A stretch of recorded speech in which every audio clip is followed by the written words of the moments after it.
business. I am black business. Are you black business? I am business. Do you support black businesses? I support black business because I am black business. Black Business Expo, one of the largest business showcases in the history of black business in the world. Sign up today at www.blackbusinessexpousa.com or call 919-308-9090. I am black business. I am black business. From the moment I wake until the time I sleep, I am black business. I am black business. Are you black business? Did you know that entrepreneurs all around the world just want to be seen, heard, and provide great service? Well, I know that there is an expo that's going on to help entrepreneurs all around the world do just that and much more. Hi, I'm Dr. Lotus Richey. I'm the CEO of Lotus Richey Life Coaching and Consulting, along with being the show host of the Lotus Richey Ignite Show, news you can use and bring who you are. And today I'm bringing to you some amazing information about the Black Business Expo USA, hosted by none other than the remarkable Dr. Eric Kelly. And I welcome you to jump on board this wonderful train that is helping unite businesses all across the planet during the Black Business Expo USA. Here's a word from the CEO of the Black Business Expo, none other than Dr. Eric Kelly. Hi, I'm Dr. Eric Kelly III, and I'd like to invite you to the Black Business Olympics. The Black Business Olympics is one of the largest business showcases in the history of Black America in the world.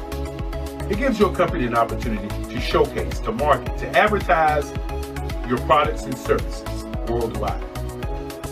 And for those who would like to speak or be a vendor, corporation, or company, I implore you to give us a call at 919-308-9090 or go to our website, www.blackbusinessexpousa.com. My genius is understanding your vision and utilizing your vision to help you earn a profit.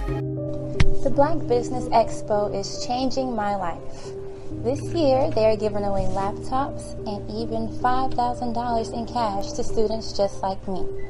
I'm Alexis, and I want to go to college to fulfill my dream of becoming an entrepreneur. Help the Black Business Expo going to www.blackbusinessexpousa.com and also becoming a vendor, a sponsor, or donating. I am black business.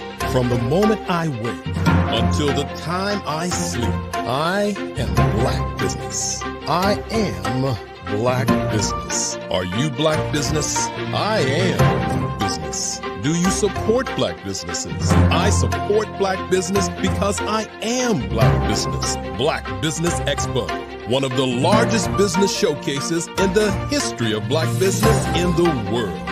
Sign up today at www.blackbusinessexpousa.com or call 919-308-9090. I am black business. I am black business. From the moment I wake until the time I sleep, I am black business.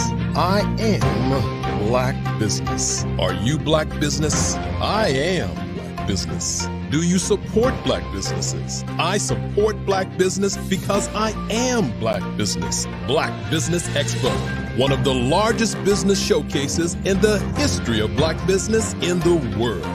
Sign up today at www.blackbusinessexpousa.com or call 919-308-9090. I am black business. I am Black business. From the moment I wake until the time I sleep, I am Black business. I am Black business. Are you Black business? I am Black business. Do you support Black businesses? I support Black business because I am Black business. Black Business Expo, one of the largest business showcases in the history of Black business in the world. Sign up today at www.blackbusinessexpousa.com or call 919-308-9090. I am Black business. I am Black business. From the moment I wake until the time I sleep, I am Black business. I am Black business. Are you Black business? I am Black business. Do you support Black businesses? I support Black business because I am Black business. Black Business Expo, one of the largest business showcases in the history of Black business in the world. Sign up today at www.blackbusinessexpousa.com or call 919-308-9090. I am Black business. I am Black business. From the moment I wake until the time I sleep, I am Black business. I am Black business. Are you Black business? I am Black business. Do you support Black businesses? I support Black business because I am Black business. Black Business Expo, one of the largest business showcases in the history of Black business in the world. Sign up today at www.blackbusinessexpousa.com or call 919-308-9090. I am Black business. I am Black business. From the moment I wake until the time I sleep, I am Black business. I am Black business. Are you Black business? I am Black business. Do you support Black businesses? I support Black business because I am Black business. Black Business Expo, one of the largest business showcases in the history of Black business in the world. Sign up today at www.blackbusinessexpousa.com or call 919-308-9090. I am Black business. I am Black business. From the moment I wake until the time I sleep, I am Black business. I am Black business. Are you Black business? I am Black business. Do you support Black businesses? I support Black business because I am Black business. Black Business Expo, one of the largest business showcases in the history of Black business in the world. Sign up today at www.blackbusinessexpousa.com or call 919-308-9090. I am Black business. I am Black business. Are you Black business? I am Black business. Do you support Black business? I support Black business because I am Black business. Good afternoon, good evening, good morning, depending on where you are in the world. I want to welcome you to the Black Business Network, Black Business Olympics. Business owners, entrepreneurs, thought leaders, corporations, welcome to the Black Business Network. My name is Nicole Maxwell. I am the CEO of Black Multiverse Enterprises. I am the founder of the Blackverse community. I am the owner of Technical Consulting. I am the host of the Meta Mind Shift Show, and I am also a board member for the Black Business Network, Black Business Expo, and Black Business Olympics. I am delighted to have you here today. In my work, I make sure that people understand the possibilities and potential of the metaverse. Is your business in the metaverse? Have you heard of the metaverse? Are you ready for the metaverse? If not, jump on board. I am Nicole Maxwell, and I am your guide to all things Web3 and the metaverse. I'm excited to be here today. Some call me the metaverse goddess. Some call me Technicole. But you can call me your go-to when it comes to the metaverse. And so, guys, the future is being built up right now. The future is being built up before us. You have an option and you have opportunity.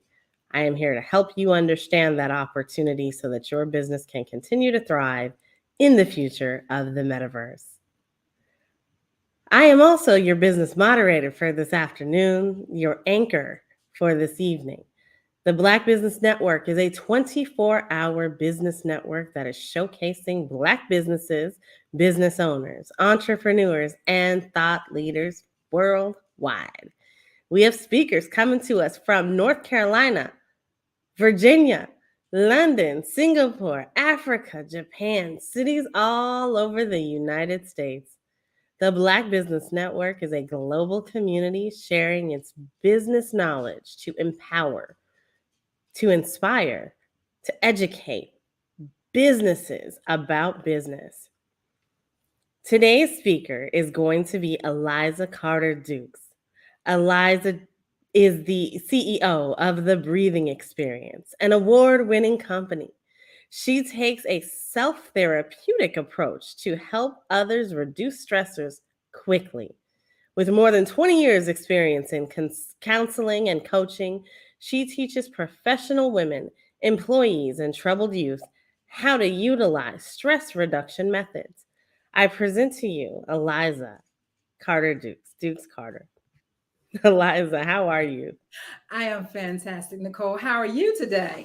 I'm doing well. I'm doing great. I am fantastic as well. I'm excited to hear from you and everything that you have to offer. I cannot wait. And you know what they like to say. Genius is common, and I'll see you on the other side.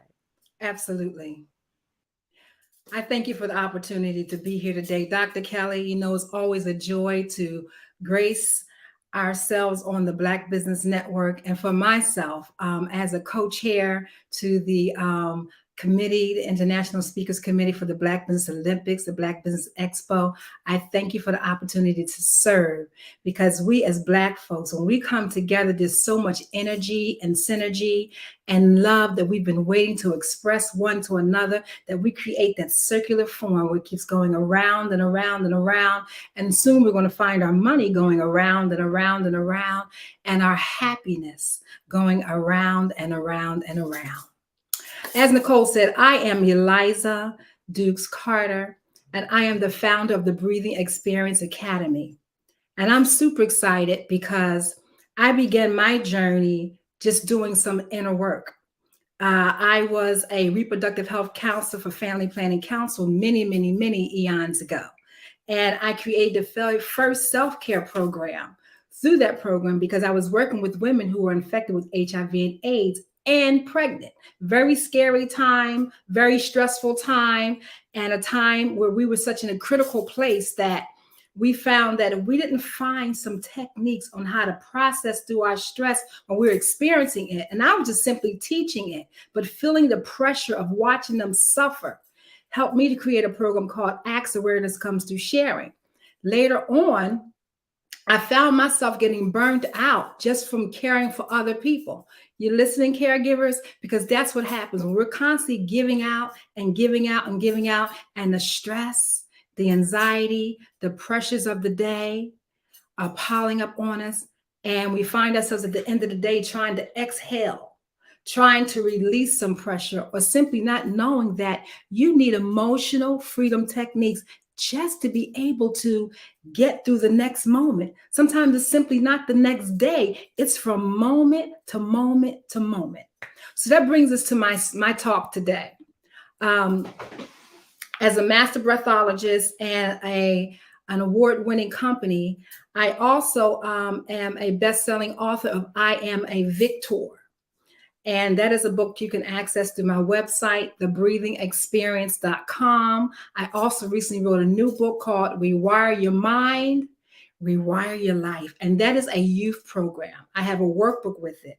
And I'm excited about that program because I'm court approved by the city of Philadelphia to work with the human trafficked population and the at-risk youth. So I know from working with the youth over the years that they need vision, they need understanding, they need techniques, they need strategies, and they need a life plan. So that's what that book is about. And I have a new book coming up that is called Many Mental Vacations. You want to get this book. It's a book on meditation, teaching you how to gain your own level of understanding about you need principles to process through the stress. You need to learn how to unplug quickly.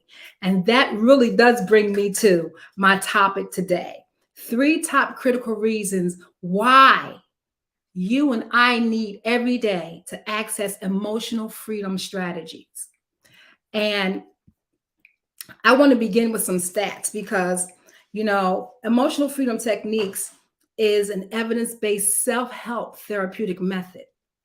And there are over hundreds of studies that are being done even now on its efficacy.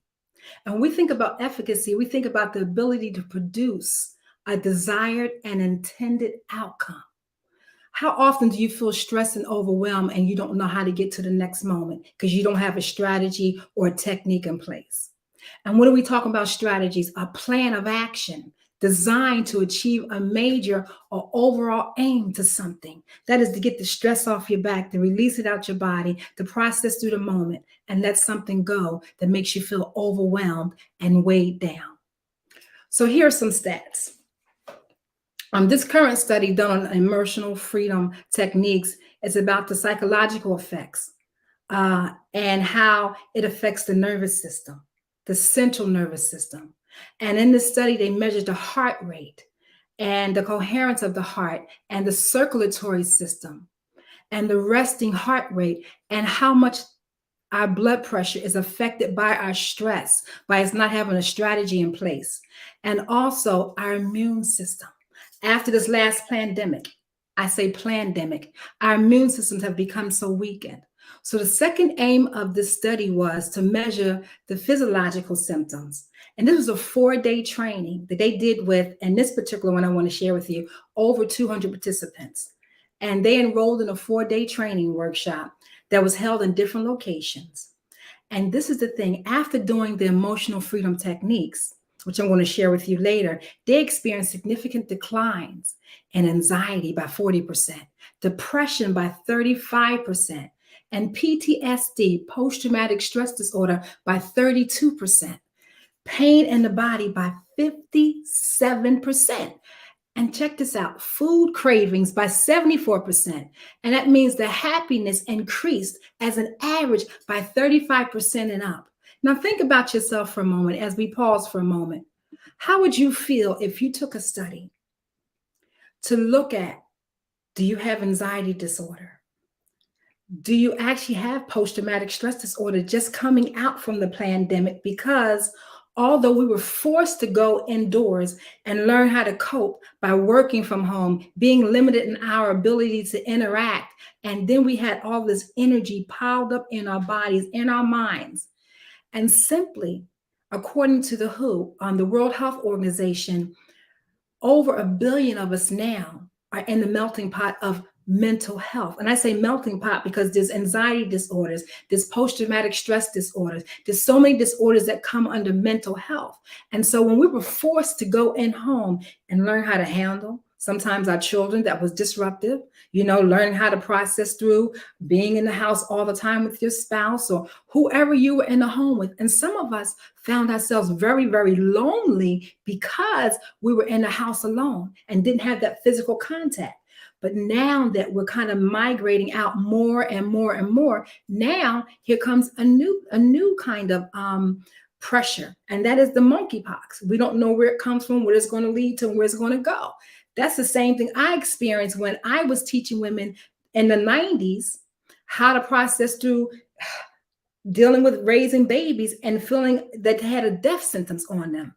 So thinking about this right now and the crust that you're in, did you gain any new skill sets? on how to process through your stress, your pressure, your grief whenever you're feeling overwhelmed? Or did you just go in and survive for those few, I say moments, for those couple of years? We were in it for 2 years plus, coming into the third year now, actually getting ready to leap over into another new year, because this is the fourth quarter, right? So did you gain any skill sets? Did you do anything different? How are you handling your stress, your pressure, feeling overwhelmed? Are you having bouts of anxiety? Have you gone and seek some professional help to see what you can do now to bring down that pressure and release it, let it go, and free your mind? Have you taken your life so serious at this place to know that if you don't do something about the stress that's still stuck, what, in the heart, in the mind, you find yourself still trying to navigate through stuff? I hear more now, the people that come into my programs and buy my books, how they have not gained the skill set. So is that you? This is the time to go and look inside, to do some introspection and say, is my blood pressure higher now than it was ever before? Are the blood pressure medications working? Am I taking anxiety relief medication, depression medication? You know, the side effects of those are so overwhelming. And have you found yourself in a space where you want to go seek some therapy, but you haven't done it simply because you're stuck? You've been doing the same thing over and over and over again. And what do we say that is? That's insanity, because you can't have a new outcome of inner peace and calmness and serenity and overall good health and wellness and thriving at your highest being if you're carrying the weight and you're piling up over and over and over again. You find yourself at night, run, take a smoke, take a drink, take a smoke, take a drink.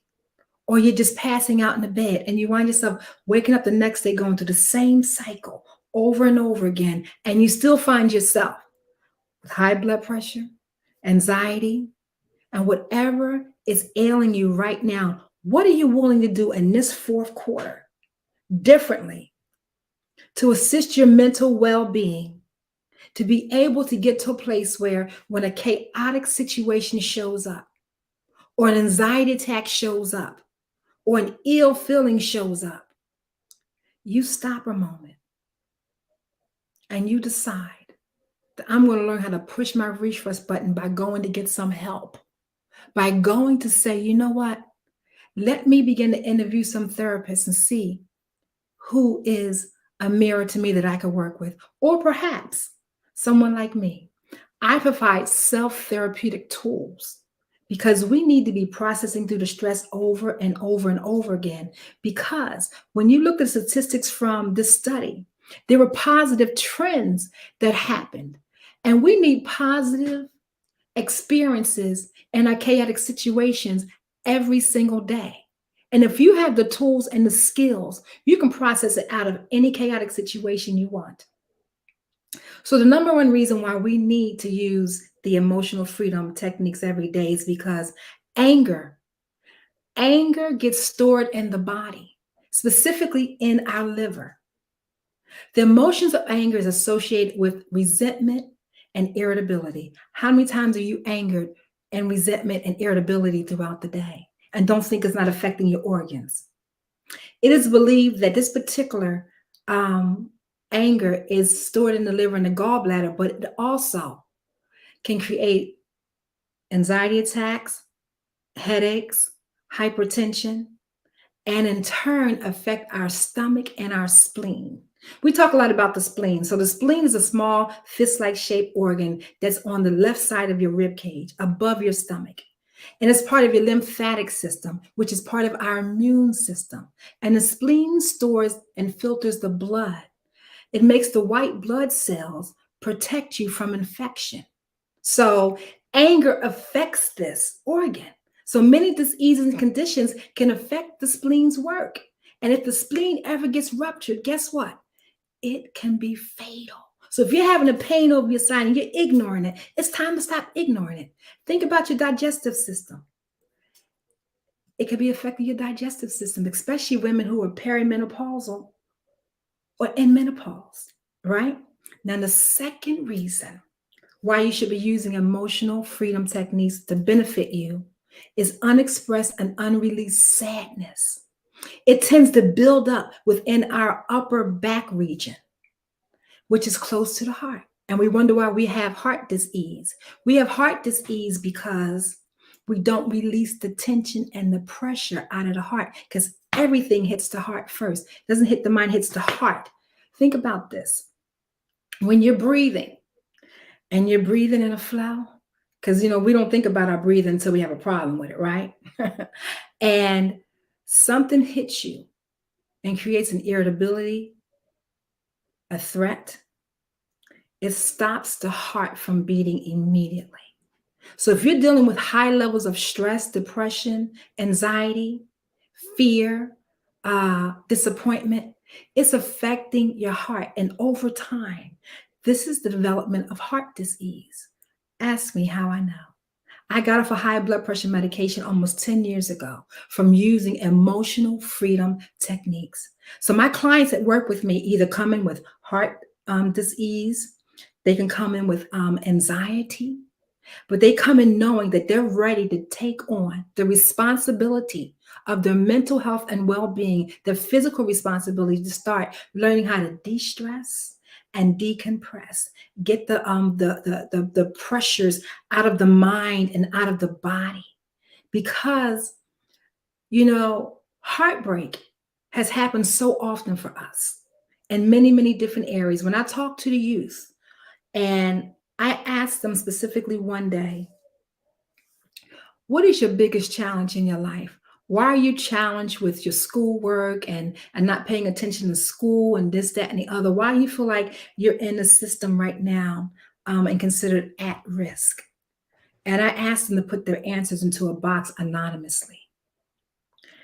And that night that they did that, I went home and began to read their responses.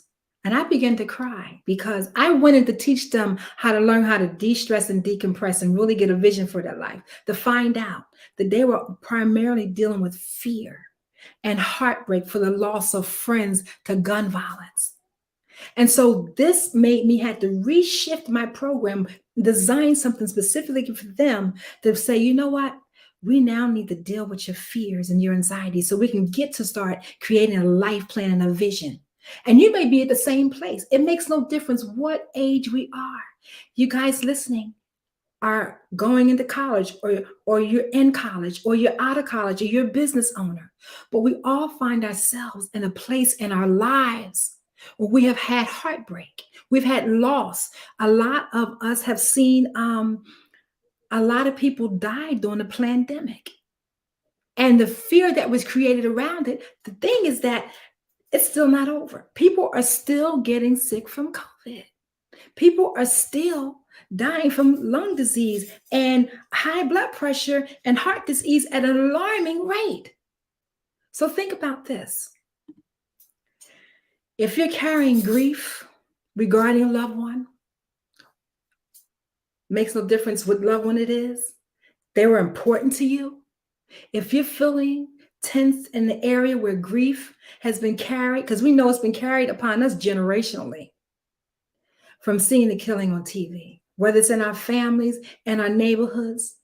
But too many of us are not able to meet our basic needs of living. That's grief. That's pressure. That's trauma. So I must say this. Let's take a pause, because I've shared a lot of information with you right now.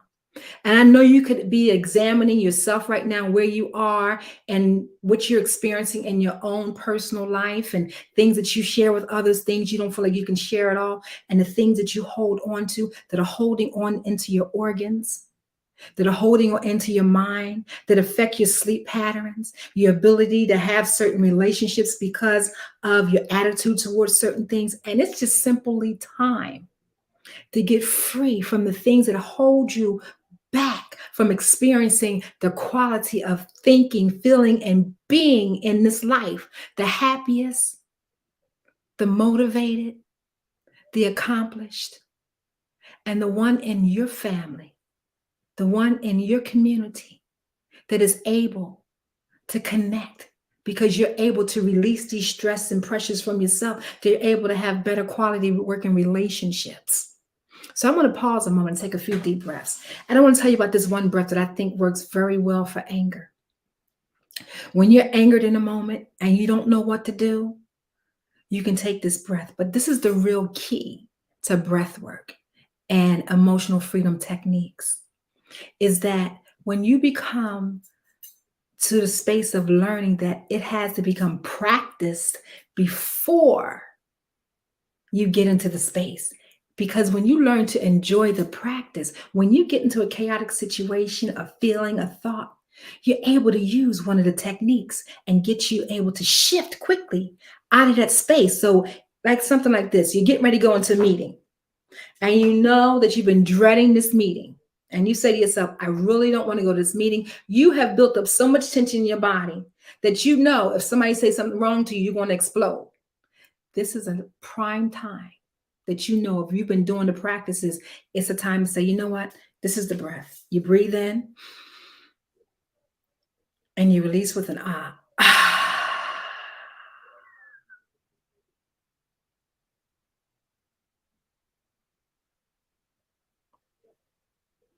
You know what that does for you? That allows you to shift immediately. Get the weight off of you and say, you know what?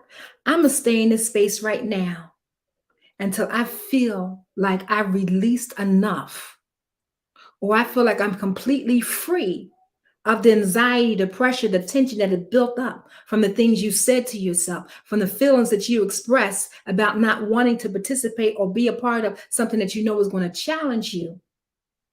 To what I say, hold your peace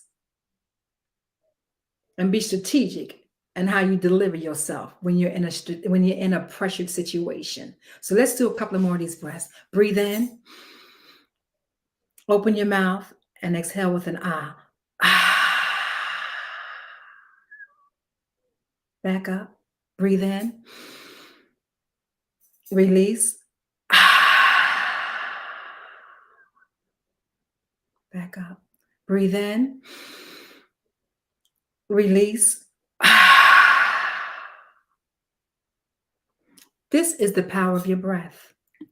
This is what I call the intergalactic force of your breath. Because when you do breathing exercises, they are instant connection to your design, to your divine, majestic power of the Almighty God, our Creator. It's the fastest mini mental vacation you can take anytime and anywhere.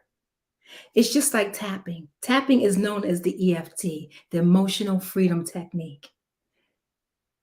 It's stimulating. It stimulates the body, the energy, the meridian points throughout the body, relieving emotional stress, chronic pain, addictions, phobias, post-traumatic stress disorder, and diseases.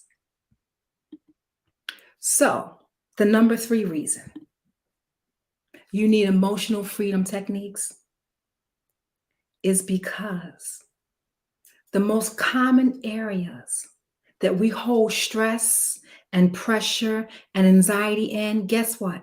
It's in the neck. Because most of us don't even sit up straight. It's in the shoulders, because that's where we carry the weight of the world. It's in the hips, because we're sitting a lot. It's in our hands and it's in our feet. Think about your hands. Hold your hands up. Wiggle your fingers. This is where we carry so much pressure, because guess what? We open doors, we put our clothes on, we drive, we hold on to things. And think about if you're long distance driving, you're holding on, holding on, holding on, holding on, holding on. How many things are you holding on to that you have no clue of? That's what breath work does. It brings up the known and the unknown. It brings up the past to bring you into the present. The EFTs, the emotional freedom techniques, they teach you parts about your body that you can instantly feel a relief from. Now, those are only 2 of the techniques I told you about. I got a whole slew of them. Simply because when I was stressed and realized that I couldn't save the world and help everybody that came to me that was sick, I knew it was time for me to stop carrying those pressures and those burdens. When women come to me, I'm saying, listen, most of you are the family police. So you're putting out fires all the time. You're the matriarch of your family. Just like the men, you guys, you've been taught not to cry, even though we know it's a human response to situations and feelings. And it's okay to cry. It's okay to let them tears come down and cleanse your soul, your mind, your will, and your emotions. Simply because we were not built to carry the burdens. We were not built to carry the pressures of our ancestors who were enslaved. We carry the mental pressures here, but every day you should be freeing yourself a little bit more because you have a practice in place. Not just because you feel like you got to go to the gym and work out. That's something totally different. I'm talking about being able to soothe your mind, bring yourself into that place of serenity and solace, saying, I can feel calm, the old saying, cool and collected. Now that's really powerful for this day and time. Because when you're calm and can go to a chaotic situation and not feel guilty because you've done the practice or done the inner work, the introspection before you got to a situation, or a surprise situation showed up and you don't choose to respond the way you used to because you've been doing the work, the pre-work, the inner work, what does that do for you going forward? Eventually, you're going to be healthier, happier, and thriving in areas that have now opened up doors of opportunity because you're laser focused. You have strategies in place because when something shows up, you got the key to unlock the stressful situation. Everybody's going off, but you choose to be calm because you know how to bring your central nervous system into a place of inner calmness because you've been doing the inner work. So I want you to hold up your hands, and I want to tell you something about your hands. Our hands, as I said before, carry so much pressure. Think about this. Your thumb carries worry. Ever thought about that? Your index finger, it holds fear. Okay? And guess what? Guess what the middle finger holds? Now, you know how many times you gave somebody the middle finger? The middle finger holds what? You should know this. Just think about it. I know you can't talk to me right now, but the middle finger holds what? It holds anger. It holds grief. It holds insecurities. But think about this. That's a powerful finger. I'm not going to put it at you. That's a powerful finger. This finger right here, when you get mad, you can feel the anger shoot through the finger. And think about the times you gave somebody the finger or you got the finger, how instantly mad it made you. That's the anger finger.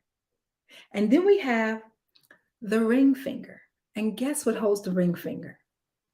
Another level of grief. Another level of grief. And then we have the famous pinky finger. The pinky finger. You know, you see those pinky swears. I swear, I promise to do this. You know why? Because the pinky finger is considered as a self-confidence finger. So think about this. Emotional freedom techniques are healing practices used to harmonize your soul and your body so you can hear your spirit. It allows the body's energies and the soul's energies to connect and be consistently connecting to your spirit, your guide, your compass, right? Your GPS, to be focused on what's most important, to let go of those things that are not, taking you to the serenity prayer, to be happier, healthier, able to thrive emotionally, financially, to be on track with the life that you enjoy, that you want, that you envision, to live it to the fullest, and then sharing that happiness and that joy with others. Being able to take many mental vacations. That's my newest book. Being able to come to a space in your life where you understand that every single day is precious. And if you're walking around stressed out, carrying the weight of the world, or if something has happened to you that you simply do not know how to let go. And we all find ourselves there. I've been there. When I started off as a reproductive health counselor and a phlebotomist, and then I started collecting data for the Center for Disease Control. So now I'm teaching doctors and administrators how to input data into the system. I'm actually helped to build the biggest database now to collect data on sickness and disease. And so if you haven't heard anything else from me today, stop carrying the burdens of the world. Stop allowing your attitude to close doors.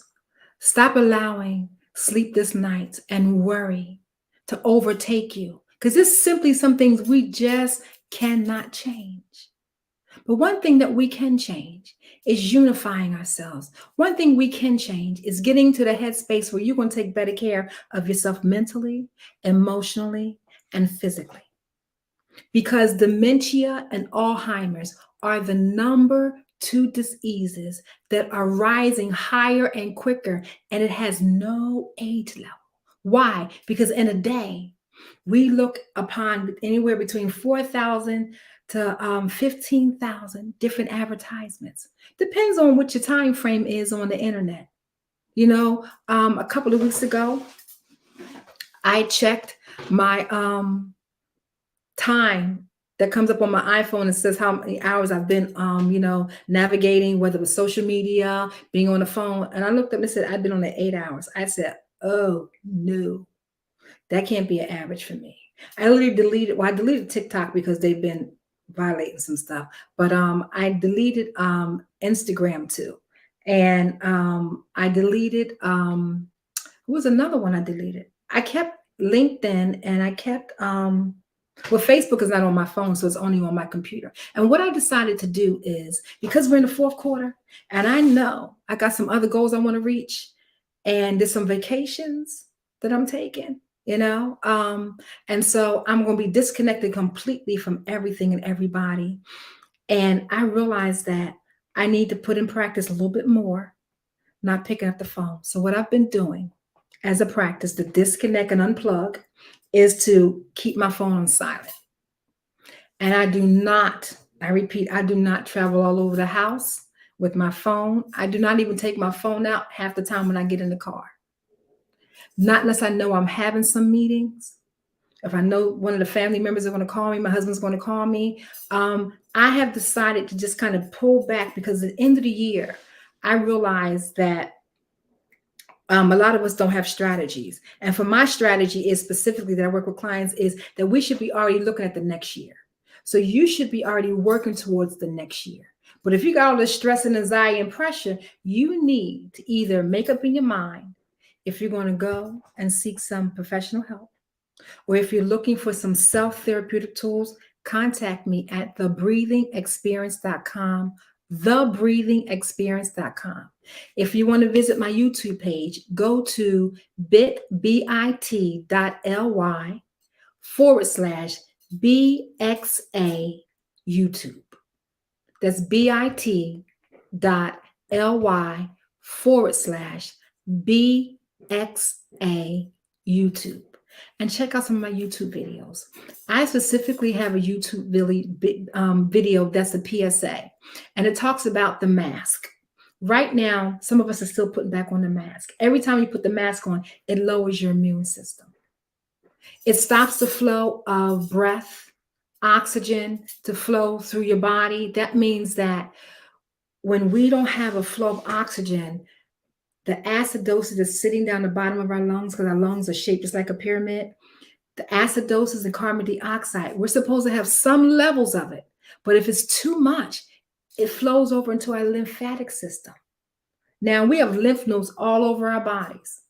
And the thing about the lymph nodes are, when they get filled up with toxins, it spills into the blood, because we have more lymph nodes in our bodies than we have blood vessels. And when it spills over into the blood, whatever organ's the weakest is the one that's going down. And so we know that anger affects a part of the body. Grief and disappointment affects a part of the body. And we know the common places in the body that gets affected with stress. What is the neck, the shoulders, the upper part of the body, the hips. And if you have an inflammation in your body, it's time to stop ignoring those physical signs and think that you're going to have the quality of life. You're not going to have the quality of life if you continue to ignore the stress. It kills. High blood pressure is a silent killer. More Black folk die of heart disease than anybody because heartbreak has come so often. And it's time to change how you treat yourself. You owe yourself to treat yourself better, to get some emotional freedom techniques under your belt, to have some new skills in place. So when those same people that come to tick you off, they can't push your button no more because you learn how to push your refresh button. It's up to you to treat you at the highest level. It's really up to you. So as I close, I want to say thank you. I'm looking to see if I got a cue that it's time for me to, because I've been rolling. I have enjoyed this time with you. I have a course called Breathe Into My Soul. Go to my website. Invest in your overall well-being. Give a gift. You know somebody who's stressed? Breathe into my soul. I'm taking you down the whole line. I'm teaching you 4 types of breathing techniques.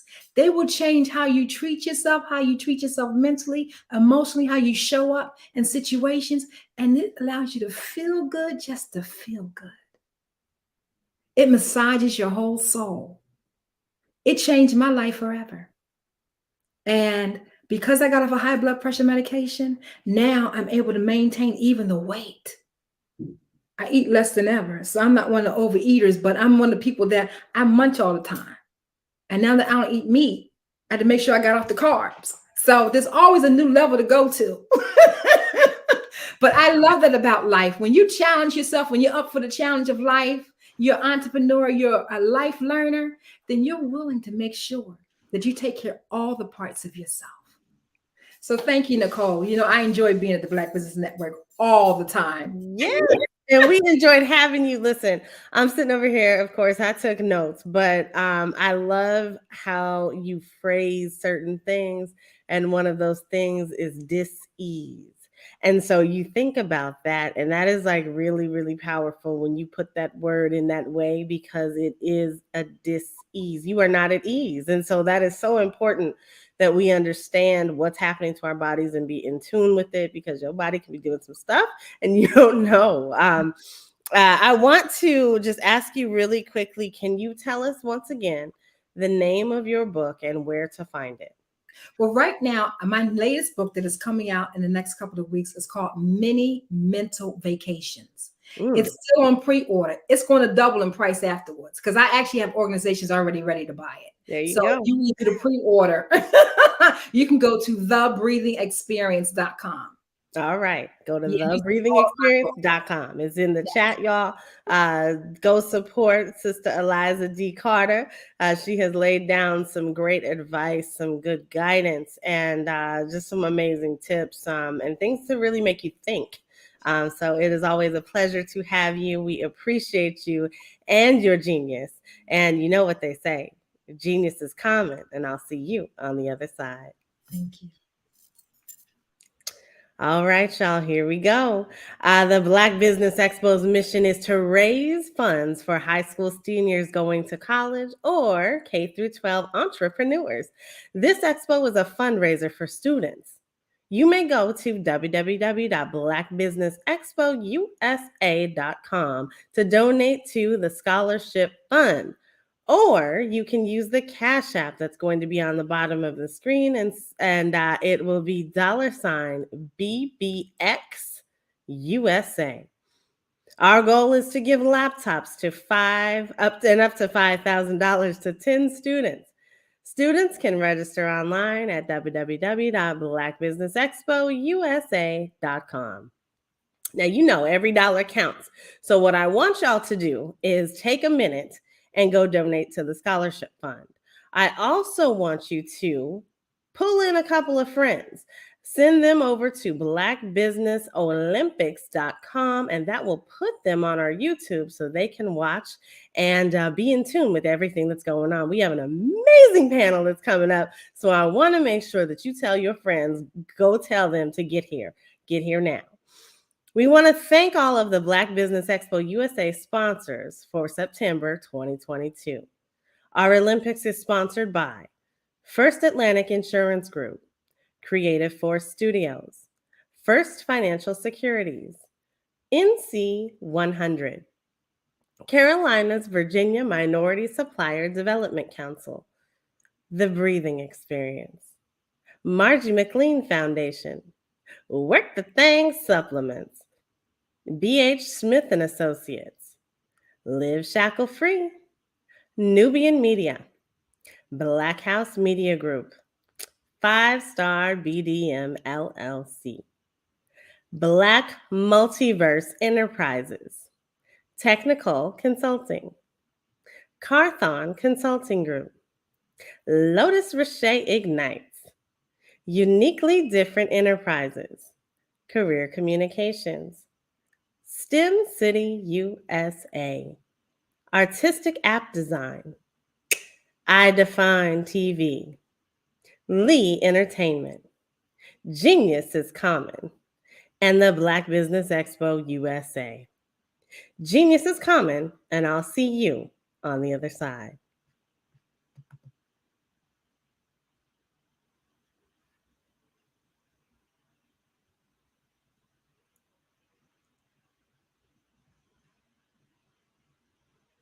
Hi, I'm Janae Adams, and my genius is I know how to attract money to people. I paid off $50,000 of debt in 2 years. That's right, $50,000 of debt in 2 years.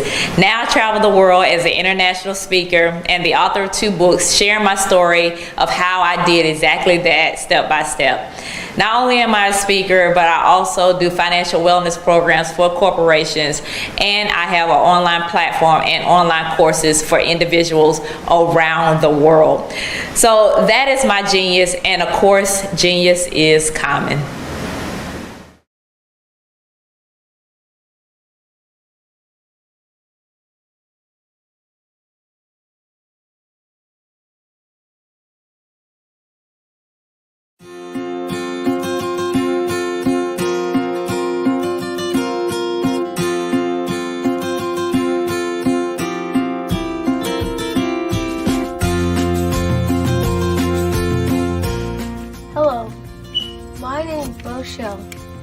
I am 11 years old, and my genius is entrepreneurship, and my genius is comedy.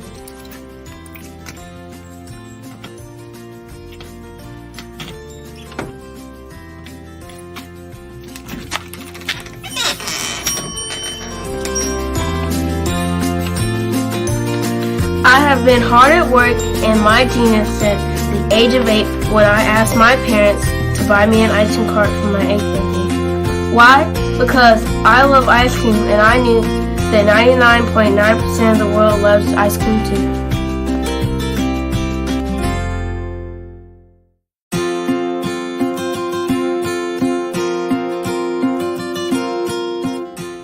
I started my business because I wanted to make my own money, give to my school's missionary, help my family, and buy my own toys.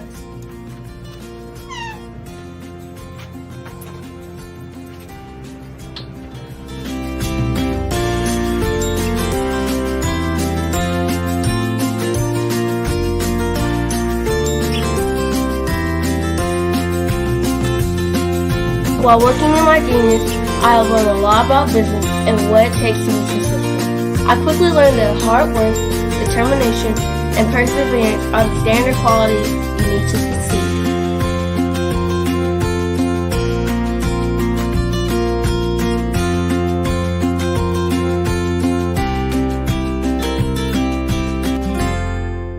However, in my 4 years as a business owner, I have learned things that you can't learn from a book, like the true meaning of customer service. Great customer service is how you sincerely say thank you to each person who spends their money with you.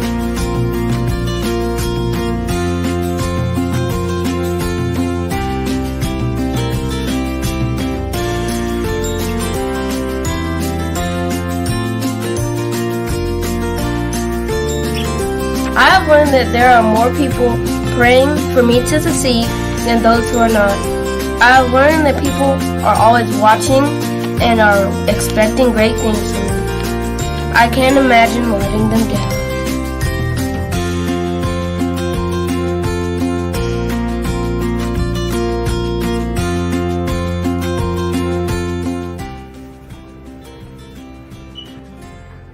I have learned that I must lift as I rise, and that I must be my brother's keeper.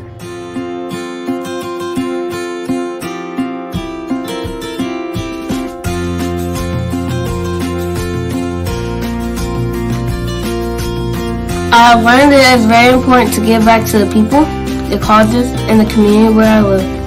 I have also learned that once I become a billionaire, I will be well on my way to becoming a billionaire and to changing the world by providing jobs and opportunities to others.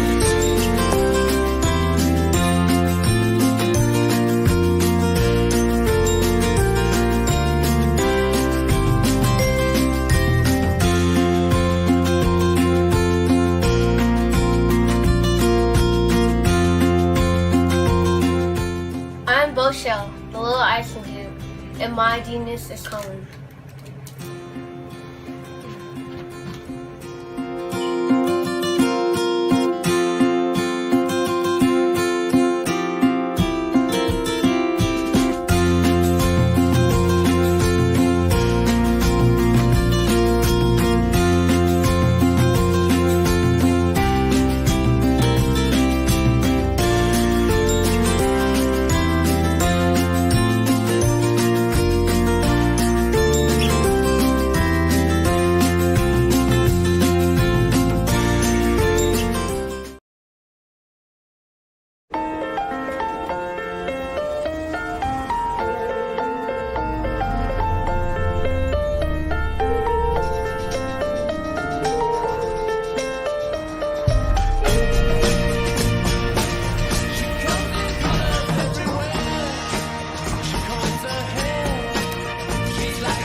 Five-Star BDM, Brand Development Masters, is a professional consulting and advisory group keenly focused on business development services for the small to mid-sized business and entrepreneurs. Although every business is unique, they often share business development challenges that can be addressed through smart branding. Services include process improvement and operations, digital strategy and transformation, business intelligence, digital marketing, and personal branding. Our business and personal branding company has helped a number of professionals and organizations to optimize and grow. This results in more business, more opportunities, better reach, positive outcomes. Visit www.fivestarbdm.com today to learn more.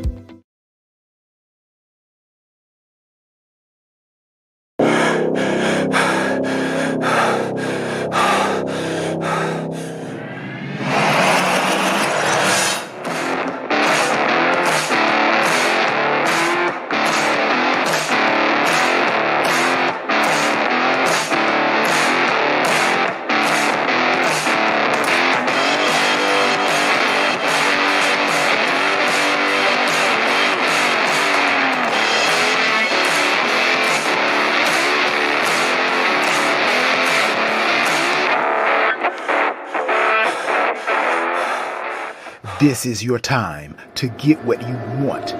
Go work that thing with Work That Thing supplements.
Dr. Eric Kelly III and a host of phenomenal speakers from all around the globe for this 7-day virtual event that you don't want to miss. The mission of the Black Business Expo is to raise scholarship money from kids all the way from high school all the way from college. The Black Business Olympics is one of the largest Black business showcases in the world. It is an opportunity for businesses and companies to showcase their businesses globally. We are going to be giving away laptops up to $5,000 away to students. Again, I'm Olivia Appleberry, the founder of 2 Cents Finance and one of the speakers for the expo. I am so excited to see you there. For more info, go to www.blackbusinessexpousa.com or call 919-308-9090 and hope to see you there.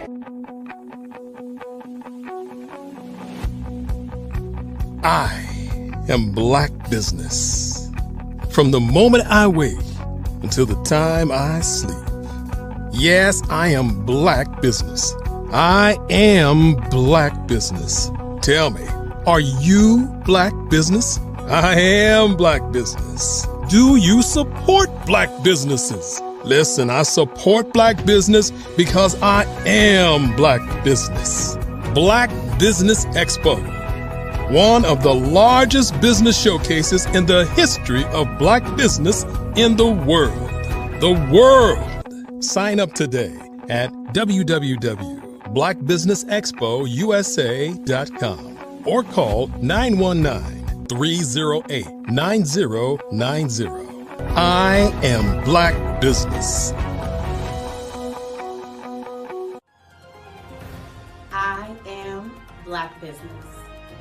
From the moment I wake until the time I sleep, I am Black business. I am Black business. Are you Black business? I am Black business. Do you support Black businesses? I support Black business because I am Black business. Black Business Expo, one of the largest business showcases in the history of Black America in North Carolina. Sign up today at www.blackbusinessexpousa.com or call 919-380-9090. I am Black business. I am Black business. From the moment I wake until the time I sleep, I am Black business. I am Black business. Are you Black business? I am Black business. Do you support Black businesses? I support Black business because I am Black business. Black Business Expo, one of the largest business showcases in the history of Black America in North Carolina. Sign up today at www.blackbusinessexpousa.com or call 919-380-9090. I am Black business. I am Black business. From the moment I wake until the time I sleep, I am Black business. I am Black business. Are you Black business? I am Black business. Do you support Black businesses? I support Black business because I am Black business. Black Business Expo, one of the largest business showcases in the history of Black America in North Carolina. Sign up today at www.blackbusinessexpousa.com or call 919-380-9090. I am Black business. Hey, welcome back. Welcome back. You are here at the Black Business Network's Black Business Olympics. We're absolutely delighted to have you here. My name is Nicole Maxwell. You are here in the third segment of today, which is day 5. And my name is Nicole Maxwell. I'm the CEO of Black Multiverse Enterprises, the owner of Technical Consulting, and the founder of the Blackverse Metaverse community. I am a leader in our communities, trying to get people to understand that the future is coming. I support all things future related as it comes to technology and helping people to understand that the future is decentralized. I am delighted to announce all of our next speakers. We have Sister Girl Talk. As we like to do here on the Black Business Olympics.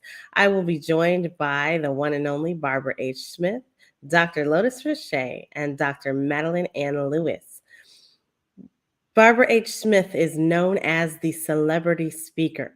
She is a wife, a mother, a grandmother. Barbara's business speak coach train routinely helps others to dig deep within and discover and become their best selves.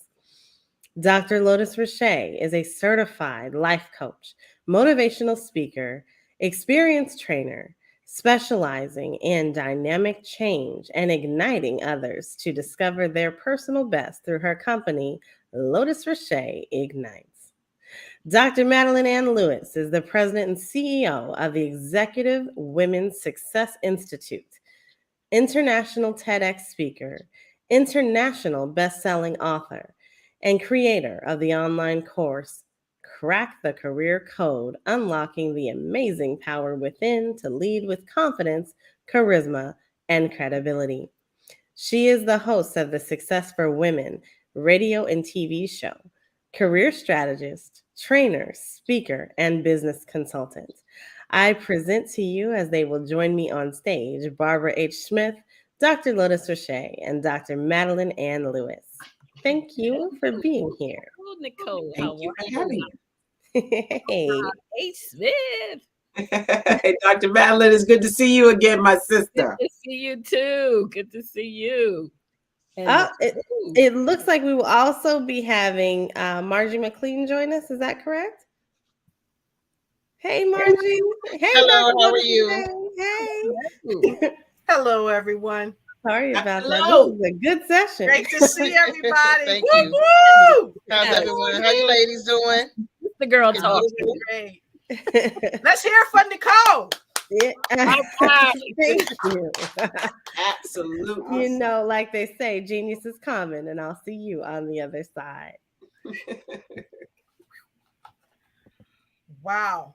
What an amazing time we are having thus far with the Black Business Network and the Black Business Olympics. What a wonderful place to be in, ladies. How's everybody doing? Doing great. Great. Fantastic. All right. Fantastic. Yeah. So, Barbara, you're looking beautiful as always. Dr. Madeline, same beautiful queen. Thank you. Margie, what can we say? Thank you. Take everyone's breath away. So let's get right into this thing. So, sisters.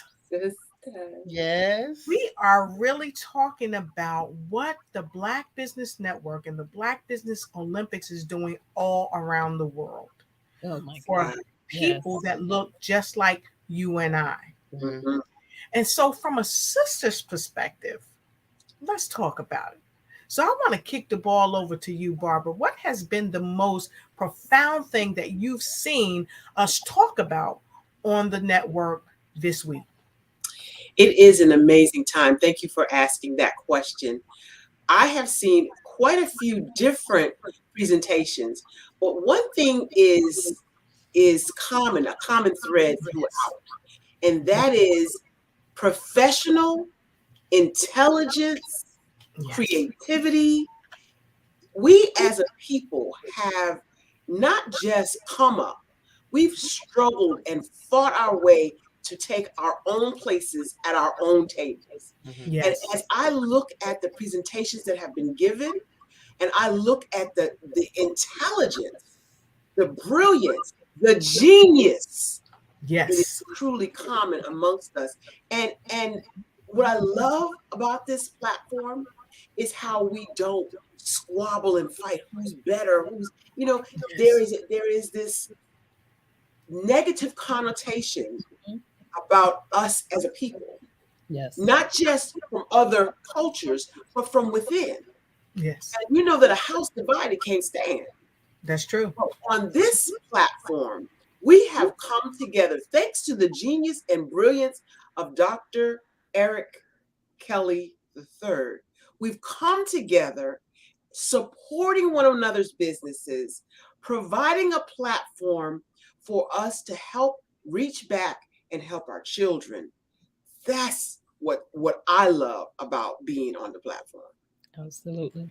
I love it. And thank you for sharing that. Absolutely. And Dr. Madeline Lewis.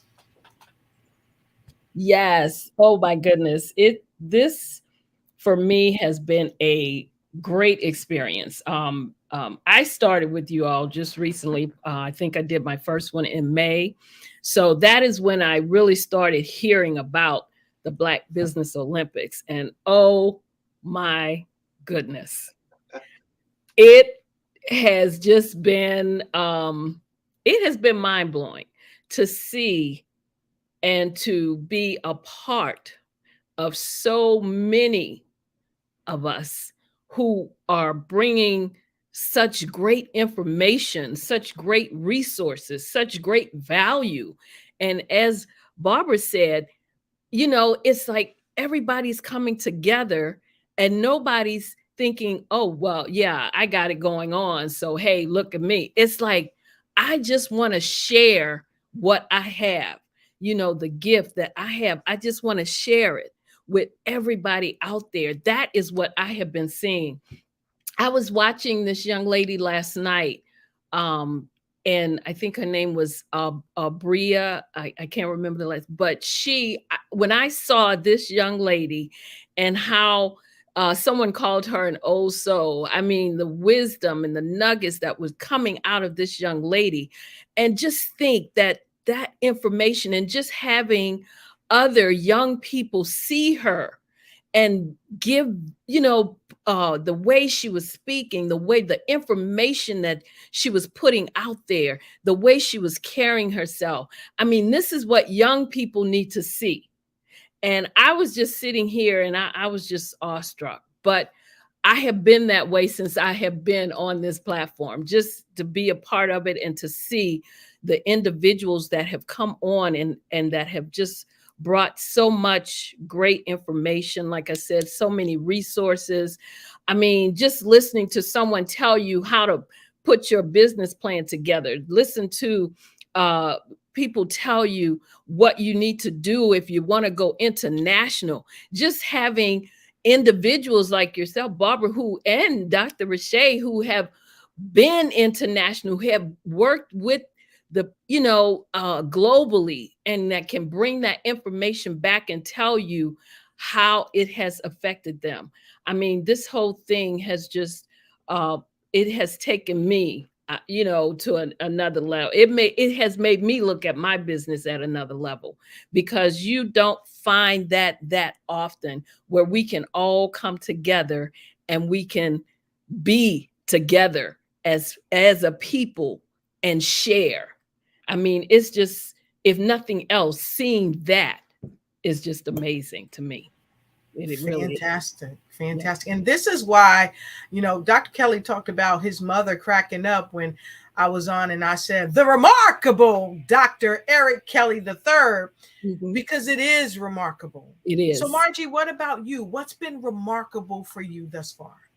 Oh, wow. I would say, first of all, thank you for having me. And I would like to thank Dr. Kelly for allowing me to be a part of this platform. It has actually changed my life, allowed me to see my business in a different form. Just to piggyback from on Ms. Smith, not only just looking at ourselves as a people here in the United States coming together, because, we have been separated for a long time, even just when we first came here, crabs in the barrel. If one pulled themselves, somebody else is going to pull themselves down. So it's good. And this is what they show in the media about us as well. So it's good for us to be able to come together and be able to work together, help each other, give ideas. What is something that I'm doing in your business, in my business, that is possibly can help you in your business as well? And we're open to that. We have an open mind to be able to receive and allow someone to pour in, because we always pour into others, but it's always helpful to have someone pour into us as well, because we don't know it all. Yes. You know, just even the mastermind class has helped me, just listening to, allowing someone to tell what their issue is in their business, and we're able to help each other by just giving suggestions of things. And just even me learning from someone else, you know, to me, I'm like, I never even thought about that. And so, but also I look at, we also have been separated around the world in different countries, our African brothers against and sisters against our American brothers and sisters, our Caribbean brothers and sisters, you know, our Hispanic brothers and sisters. But now to see them from London, from Africa, here, North Carolina, all over the world coming together, is showing that we are now coming together as a people, as one, as we should.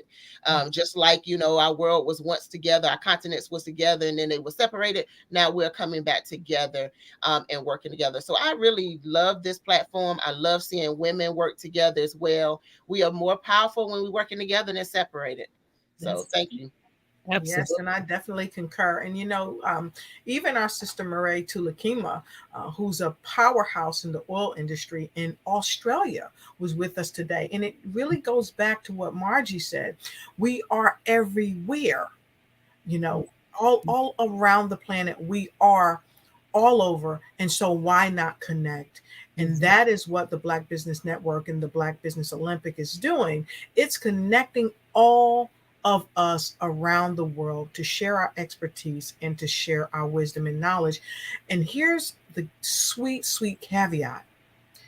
We are ushering in a way for our youth to be entrepreneurs when they hit the planet. Yes. They don't have to wait till 20, 30, or 40 when they hit the planet, because this platform is giving them an opportunity to see people that look just like you and me, to know that not only is it possible, but in the word impossible is I am possible. And all of us know about that. And because we are possible, our children know that they are possible. So Barbara, I want to go to you and talk to you about that, because you recently came back from Africa. Okay. And I'd like you, if you would, share your experience of how it was in Africa with the adults, but also with the children and what they saw in you. Because when we go from there, we're going to kick this ball around, and then we're going to talk about the future that Nicole has been talking about. And then hopefully Nicole will be back up to take us into the metaverse. So Barbara. I really appreciate that, Lotus. You said something really, you always say something really cool and powerful, but you said something really cool and powerful when you said our children get to see us. They get to see us, what's modeled, other than, as Dr. Kelly would say, rump shakers and basketball players. We get to see business owners that look like them. So it makes it possible because they see it modeled, right? That would take me to what I saw when I went to Africa the first time. Many people don't know I've been 4 times to Kenya in the past 12 months because they keep asking me to come back, and I love it. So I go. But when I got to Africa and stepped off the plane, I was expecting, although I know better, but I was expecting what I heard, what I saw in media in the United States. You know, poverty everywhere, and people are begging and pulling. Well, when I got off the plane, and it was a major airport, Nairobi's airport, my eyes got big as $50. And as I walked out and touched the ground, I kid you not, the first person who came to greet me said these words: welcome home. Wow. And the pride that welled up in me at that moment was beyond description, because as I traversed from London to Nairobi and we changed planes in London, the staff, flight attendants, pilots, ticket agents, everybody looked like me. Wow. They modeled what I saw as possible. And so it was so critical when you said that what was modeled is what's going to be important for our children. Exactly. And I don't know, many of us grown children don't know that experience of seeing everybody look like you. There's no code switching necessary. There's no masking necessary. The authentic you can be you. And that's so powerful. Then when I got on ground and we had our own drivers. Now, I would say this to anyone who travels. If you've never been to New York City, you live in the United States, you're not just going to just jump on a plane and go to New York City unless you're a little cray-cray. Because you have to know where to go and where not to go. Yeah. You know, there's some really dangerous places right here in the United States. So don't tell me about how dangerous it is when you go to Africa. The other thing I noticed is the first time I went, we were right in the middle, the height of the pandemic. So my family was like, is you crazy? Going to a foreign country and we're in the middle of a global pandemic. Well, let me tell you something. When I got to Nairobi, it was the first time I had seen a standing temperature check. So you can't go into a building without a temperature check. We were debating in the United States about whether to wear the mask or not wear the mask. Guess what? In Nairobi, in Kenya, not just Nairobi, in Kenya, this is not an option. Everybody had on a mask. Because in Kenya, at that time, if you didn't wear a mask, you were put in jail. Wow. Oh. Yeah. Serious. Okay. So that's why the numbers at that time in the United States, as far as deaths related to the pandemic, the virus, COVID-19, were in the 500,000 range. The deaths attributed to the virus in Kenya, and oh, by the way, Kenya is larger than the United States, in Kenya were 5,000 that were attributed. Wow. So let's say, for example, it was underestimated in Kenya by 10,000. Mm-hmm. That's still. It wasn't 500,000. And let's say it's overestimated in the United States by 100,000. You're nowhere near. So those are the things, the protocols were in place. They took it serious day one. We won't talk about number 45. We won't go there. Who said it wasn't a pandemic, just drink some bleach or something. Anyway, the question was, what was it like? I stand taller. I stand more prideful in that I saw the ancestors. The other one thing I'm going to say after this is the last thing. They revere their elderly. The second time I went to Kenya, I took my mother, 83 years old. And they kind of just pushed me to the side, like, get out the way. We got mama. Because everywhere she went, they gave her a new name. They call her Queen Agnes. I can't do nothing with her now. Because she thinks she a queen around here. She is a queen, but you know what I mean. Truth. So that's what I saw. The pride of belonging. I belonged there. I felt it. I needed to be there. And every time I get to go, I'm out of here, y'all. See y'all when I get back. Wow. And not only did you belong, but you still belong, because even though you're here in the States, you still belong to them, and they still claim you and you still claim them. That's how I got the celebrity speaker trainer. Dr. Kelly was the first one that titled me celebrity speaker trainer, and I didn't feel that title until the third time I went to Kenya. And now I am a celebrity in Kenya. When I step on the ground, they're bringing limos and cars to pick me up. They're taking me to radio stations. Here in the United States, I'm going to a radio station, TV station. Is Barbara in town? Barbara Smith's in town. We got to get her on the stage. We got to get her on the platform. We got to get her. Thank you, Dr. Kelly. And thank you, Dr. West, for opening the door, because that's why I got the celebrity speaker trainer title, because when I'm there, I am show enough celebrity. Yes. Show enough. Awesome. Wow. Thank you, Barbara, for sharing that. So let's go right over to you, Dr. Madeline. What are your thoughts? Well, I've never been to Africa. I have been to a lot of other countries, but for example, when I went to Saudi Arabia, it was totally different than what you experienced in Africa, because there, the women are in the back. Yeah. Yes. They're covered, and I saw a lot of them were only their eyes. But what I did notice, which really shocked me about the women there, was that they looked at us with disdain, I guess. I don't know if it was because they knew that we had a certain freedom that they did not have.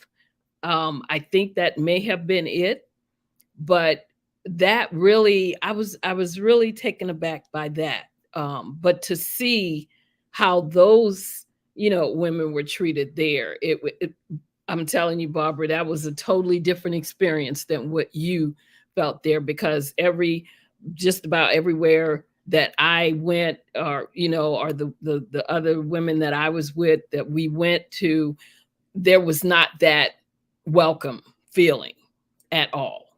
And then hopefully, I am hoping that it has changed since then, but it was not a welcoming feeling. And that's why when we talk about this platform and how, we all come together on this platform, that's why it's so great to see that, so great to hear that, so great to be able to share in that. And it's also so great to hear, even Barbara, when you talk about how when you step off the plane, you got that celebrity feeling because they're bringing those limos in to pick you up. I mean, that should be here too in the United States. You should be able to experience that here. But because, you have to jump through so many hoops here to get to that kind of notoriety. And it shouldn't be like that. It should not be like that. I agree. But just like, what it reminded me of is, how all of those older, back in the 30s and 40s, famous singers and musicians and basketball players had to go overseas first to make their notoriety and then come back to the United States. That's what it reminds me of. And maybe I'll be famous in the United States one day, right? It's still possible. I'm still breathing, And let me say this, if I may. We have shown without question that we have moderators from all over the world. And this is one of the reasons why, in the infinite wisdom of the remarkable Dr. Eric Kelly, his grandmother, his mother, their support, and what he's doing today, this is why we have this platform to be able to have people embrace one another, devoid of any challenges or competition, because we're here for the common good, for the common goal. And so I just love that. I just love that. And so, Margie. Yes, ma'am. I want to ask you a question, because I heard some secret sizzling sauce about something that you did today. Okay. I heard that you actually, because we talk about the younger generation all the time. We talk about how we can impart in them and how we can uplift them and how we can empower them. But you're not just talking the talk, you're walking the walk. And a little birdie told me that you helped a young student today open their own business. Yes. Am I right? Is my secret sizzling sauce correct? That sauce is correct, and it's hot off the press and hot in the plate and everything else. So yes, I started a business, chemistry fashion boutique, along with Marjorie McLean Foundation, and I thought that it was very important. My father used to talk to me about always have a business, and it's nothing better than having your own business. So I started kind of working with the kids, and started doing something called Chemistry Growth Mindset. And one of the things that we do with the students is I work with them on steps to helping them start a business. And one of the workshops I do is turn your passion into a paycheck. So whatever it is that you like to do that you can put your hands on, you can always turn that into a business. And I had the opportunity, to go and speak to students in Sanford. And it was just, a job and a business career day. And, I just started asking students, what is it that you like to do? And one kid said, I love to play basketball. I said, well, do you know you can start a basketball training camp? And then another person said that they love to cook. I said, well, you can start a business cooking. Just go out there and cook some plates or make some cupcakes and start selling them. And it just, some of the things they never thought they can turn into a business. That's what I was like, you can always turn it into a business. And so today, working with a young lady, she was the only person in my club. We started clubs. And I taught her sister maybe about 5 years ago, who was a senior.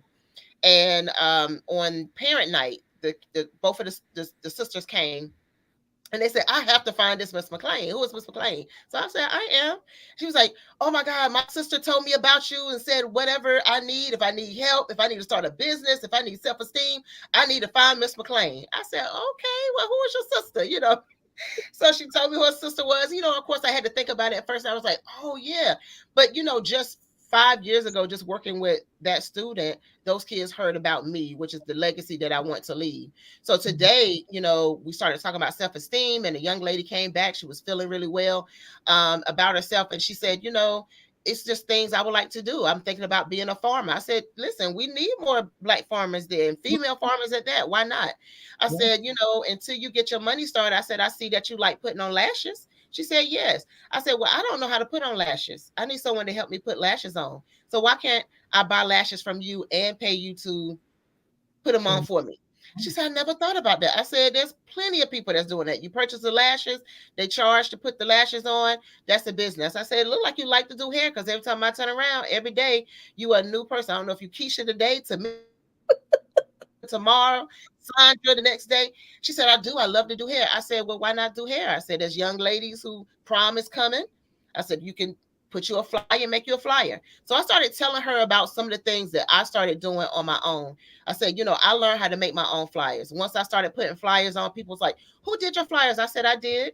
And she said, well, how much do you charge? I said, $100. I charge $100. And then someone else asked me to make a brochure. And then after that, it just go on and on. And I said, I just started doing it myself, and people started seeing my work. I said, you can do the same thing.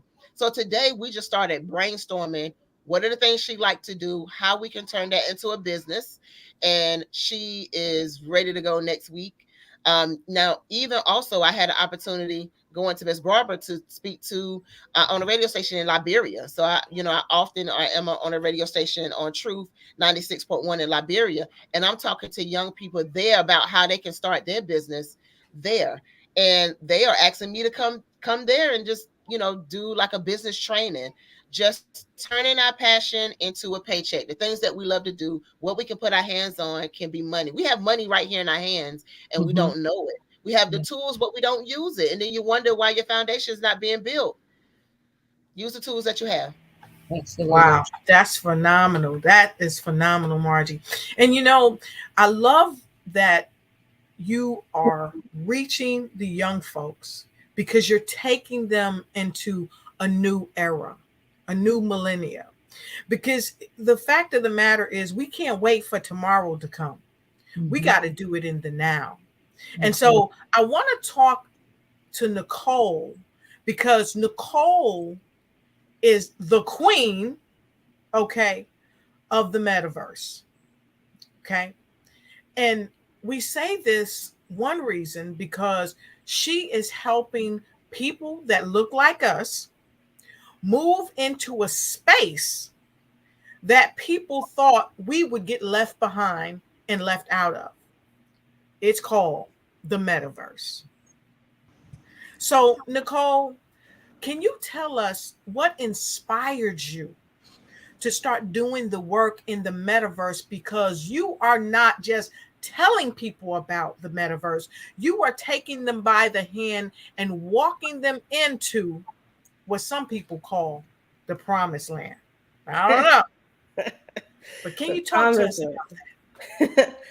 For sure. Wow, thank you. And this is an amazing panel, and I'm delighted and happy to be a part of it. Yeah, the metaverse is coming. The future is being built right now around us, in front of us, and in some cases, people want it to be built without us. And so that's really where it came from. We had a group of people who were talking about NFTs and the power behind the blockchain. And then somebody said, I am a notary signing agent. So I have a business that's dedicated to notarial services. And one of my people said, well, what happens when the blockchain disrupts your business? And I said, what? And so, that led me down the rabbit hole of the blockchain. Yes. And so that's how I started talking about that. And that rolled into the metaverse, that conversation. And someone said, well, what about the metaverse? And I said, you mean the multiverse? That's where I was. And so, I'm a big Marvel fan. I was in the multiverse. I'm, interdimensional. That's my thing. And so, I said, wait a minute, you mean the multiverse? And they said, no, the metaverse. And so then I stepped back and I said, well, what do you mean? And they described what they meant. And I said, oh, well, I've been there for years. What are you talking about? And so, to me, the metaverse is the next evolution of gaming. And I am a big gamer. And so I've been a gamer my whole life. And that's what it was. But it was bigger than that too, because as we started. Wait. Oh, I got to stop you there. Got to stop you. Because now you was the queen of the metaverse. But then you said, wait a minute, it's bigger than that. It got bigger. So you had to get bigger. You had to grow. And somebody told me that you graduated from just being the queen to becoming the goddess of the metaverse. Wow. Yeah. Naja Roberts actually called me that. But I saw that when we were talking about NFTs and the NFT space, that things were getting looped in with the metaverse, and they're different, and I'm wholeheartedly an advocate that they are different. There are people who came out and said, they own and are building the metaverse. Those people would be Facebook, so Mark Zuckerberg, that whole entire entity. And that hit me in many different ways. It hit me because, one, I'm a techie. So if y'all don't know, I've been a techie since it feels like birth. But, metadata is something that as a technologist, we held very dearly. Metadata is something that if you are into medical records, you may understand what that is. Metadata seeps inside of a lot of our things, and sometimes you know it, sometimes you don't. Literally almost every website out here has some metadata on it. It is a way to tag and categorize information and to refer to information. And so when Facebook came out, they said they were changing their name to Meta, and that hit me wrong. And it took a minute because we'd already been talking about the metaverse. We knew that it was coming, but they came out and claimed it. And that's appropriation in a whole bunch of different ways. But then I started thinking about it. And, Facebook was going through some turmoil and trials at the time. and things were being revealed about how they were utilizing data and how they were kind of manipulating people and the system and the children. And I said, no, we're not doing that. We have to let people know there is a difference behind what they're offering and what the future holds potentially. So if we are true to Web3, if we are utilizing the blockchain, we can empower ourselves as a community. But I foresaw this and I said, I can't let my voice sit if I know what's coming. I have to let people know. And so that is why I became a bigger advocate. That is why I broke away from what I was doing and got serious. That is why I founded Blackverse and started the Black Multiverse, because we are Black people. We are going to be everywhere. We are going to be in the metaverse. We are going to be in the verse, which is what I like to call it, the verse, because, we got to have a little flavor on it. So we're going to be in the verse. So all of those things are reasons why. And it just felt good. I really did feel that moment when you kind of see everything that you are come into existence and fruition at the same time right before your eyes. Like it was just that moment. So yes. I love it. I want to add something to that, if I can, Lotus. Please, Dr. Vache. Nicole, you said something but you left out one little teeny thing that I think people need to understand. When Mark Zuckerberg and his folk, I was going to say something else, but I'm going to say his folk, decided that they were going to own the metaverse. You cannot own blockchain. You cannot own. So talk more about the decentralization that's going to help us understand that we are a part of the metaverse. We are a part of this revolution, but many of us don't know what it is. And when we don't know, we run. We don't know, we hide. We don't know, we don't jump in. And you are a proponent, as Dr. Kelly and some of the others have said, the goddess, and you are the advocate that I absolutely adore seeing push this envelope and push the button and say, no. This is not what we're doing. This is not what we're going to allow to happen to us this time in history. I love that. So talk a little bit more about the decentralization.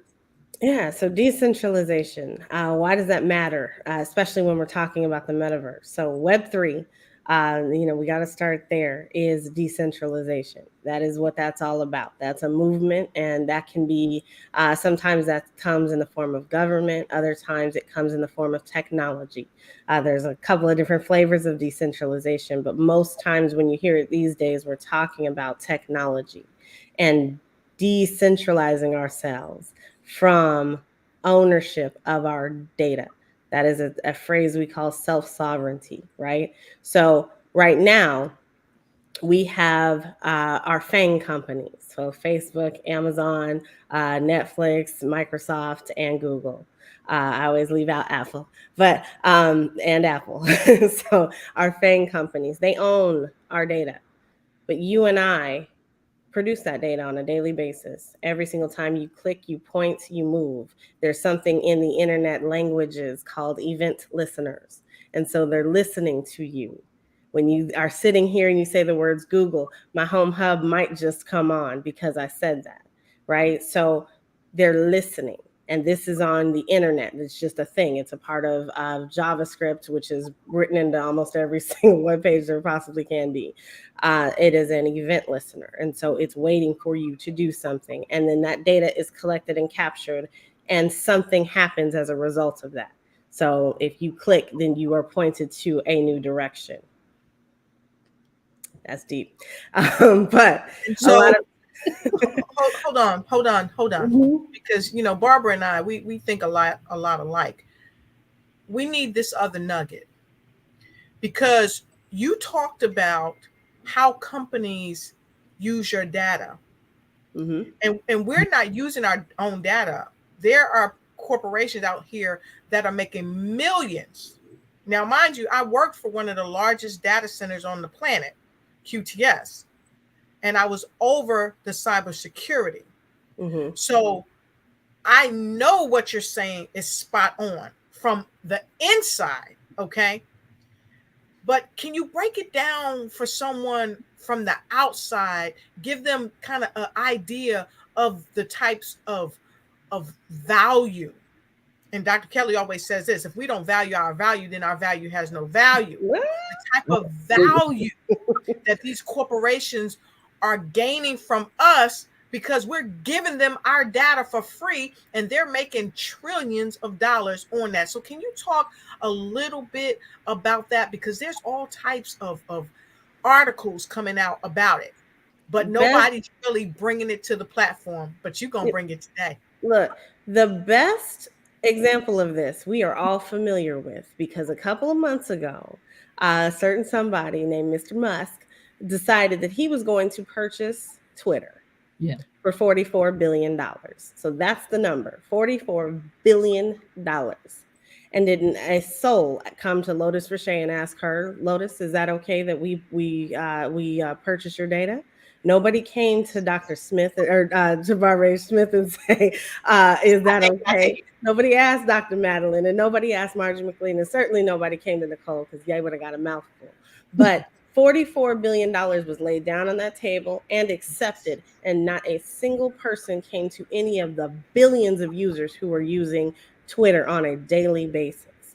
And so when you think about what was acquired or what would have been acquired in that transaction, we would have had not only your tweets, your information that you use as to set up as an account, your groups, your deleted tweets, all of the folks who are in the Web3 space were all on these Twitter spaces all the time.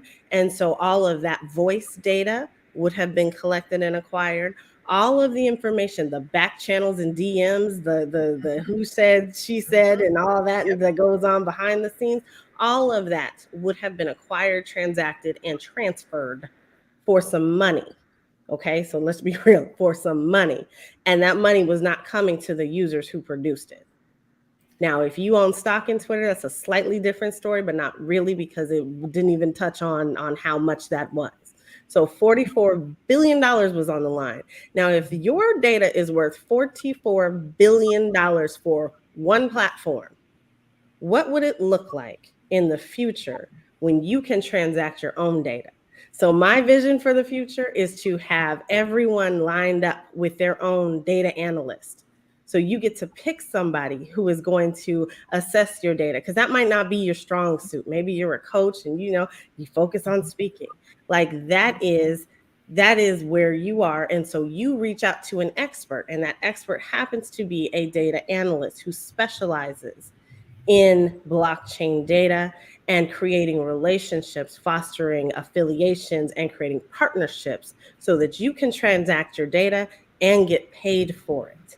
So if you think about what you do on a daily basis on your phone, on the internet, on your little home devices, and think about that in terms of data instead of just, the regular okie doke, then this conversation gets really, really serious, and you find a way where you can recoup funds for yourself. You can recoup some of that money that's out here that's going to these big firms. Not to say that we don't like and appreciate what the data does behind the scenes, just that we want to do more than just opt into it. So I think, for me, that's where I'm headed. That's where I want folks to go. And I'm trying to groom up a whole entire nation of people who are with me. So it is important that we understand the values behind Web3, and that is decentralizing ourselves from being owned by these companies. And having the awareness. Amazing. People don't even know that that's happening. So thank you for bringing that out. Yeah. And so right. So every time you go to a website nowadays, you're getting hit with, please accept these cookies. And how many times do you just say, okay, and then keep moving because you want to get to the product, you want to get to this speech or the information that's being received on the other side. Like, we don't read. And so if you sit down and read those terms of service, you find what comes about and what could potentially be being done with your data. Sometimes they say things like, well, we can do anything that we want to, and we're transacting your data with third parties, and they just leave it at that. And so those are the things that you need to be aware of. Either turn them off or at least read and know what you're actually accepting. And let's trickle back here for a minute, because they say they transact your data with a third party. Let's clarify that. They're selling your data to a third party. And so we've got to know that. And this is why I love the Black Business Network, the Black Business Olympics, because we have candid conversations like we're doing today that talk about these type of things to bring us awareness. And so, Nicole, as the goddess of the metaverse, I know the best is yet to come. And so with that being said, I want to talk about where we, as women of color, women in business, where we see the Black Business Olympics is headed to in the future. And I would say, Margie, won't you take this first leg and jump on in? Yes. I knew I was going to be first. Just looking at where we are now, I know Dr. Kelly is really trying to push for our youth to become entrepreneurs. And one of the things I will say is, I told the young lady that I was speaking of earlier, was you do not have to wait until you go to college to start a business. You can start a business now. You don't have to wait now. So I'm looking, seeing this headed where our youth start to take over and come in and start talking about their businesses, what they are doing, because I can also learn from them. And especially with metaverse, I'm still kind of trying to learn that.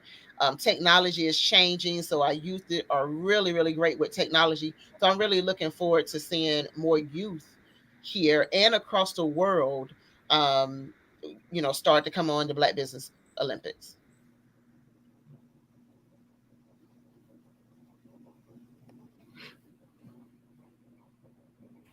Barbara! There we go. Now I'm on you. I'm with Margie. I want to see the youth take over.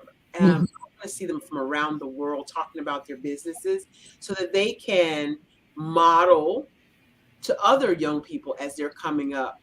I mean, I look at my great nephew who is 4, and he is already, I think by the time he was 18 months, he was swiping.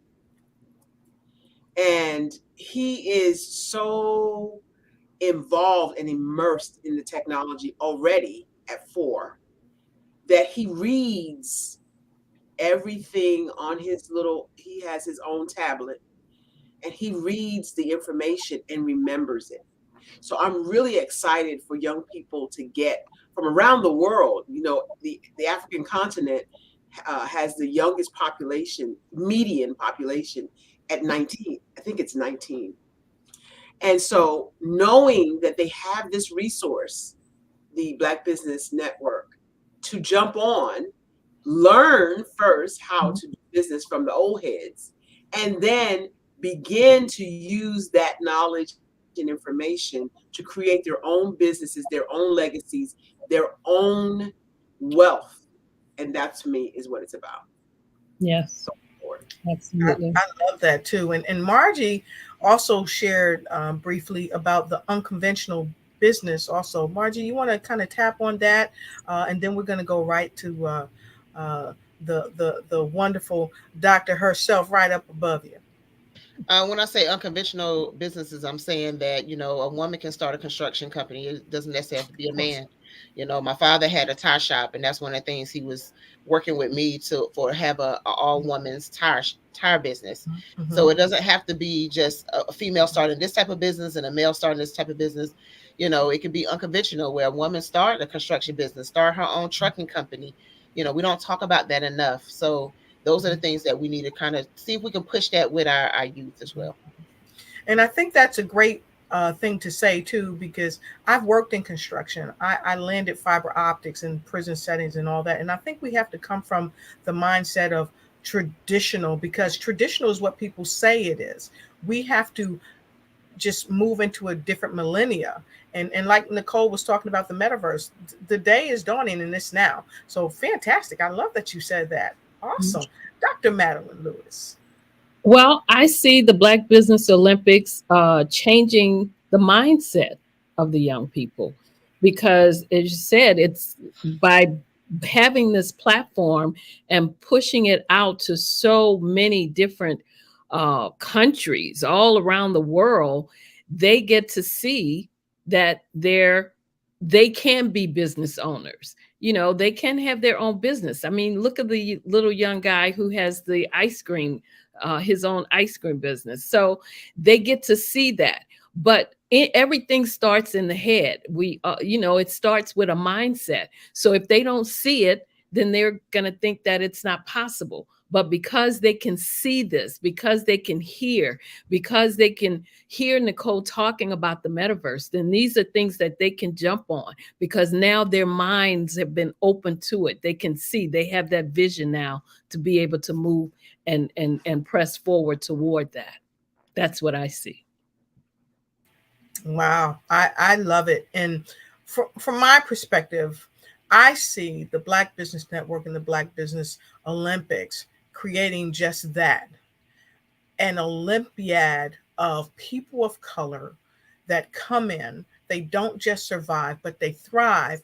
And the Black Business Network and the Black Business Olympics will begin to create jobs for our young folks to come in and get the training right here at the Black Business Olympics and Black Business Network, and learn from the goddess herself, from Dr. Lotus Richer, from Dr. Madeline Lewis, from Margie, and from Barbara, and from all the phenomenal entrepreneurs that are going to be connected in the future and in the now with the Black Business Network and Black Business Olympics. Because this is a race. Let's not get it twisted. We are on the field. This is a track, and we are running the race, not against someone else, because I don't really think that's what the Black Business Network and the Black Business Olympics is all about. We're not so focused on what everybody else is doing, but it's really about what we're doing.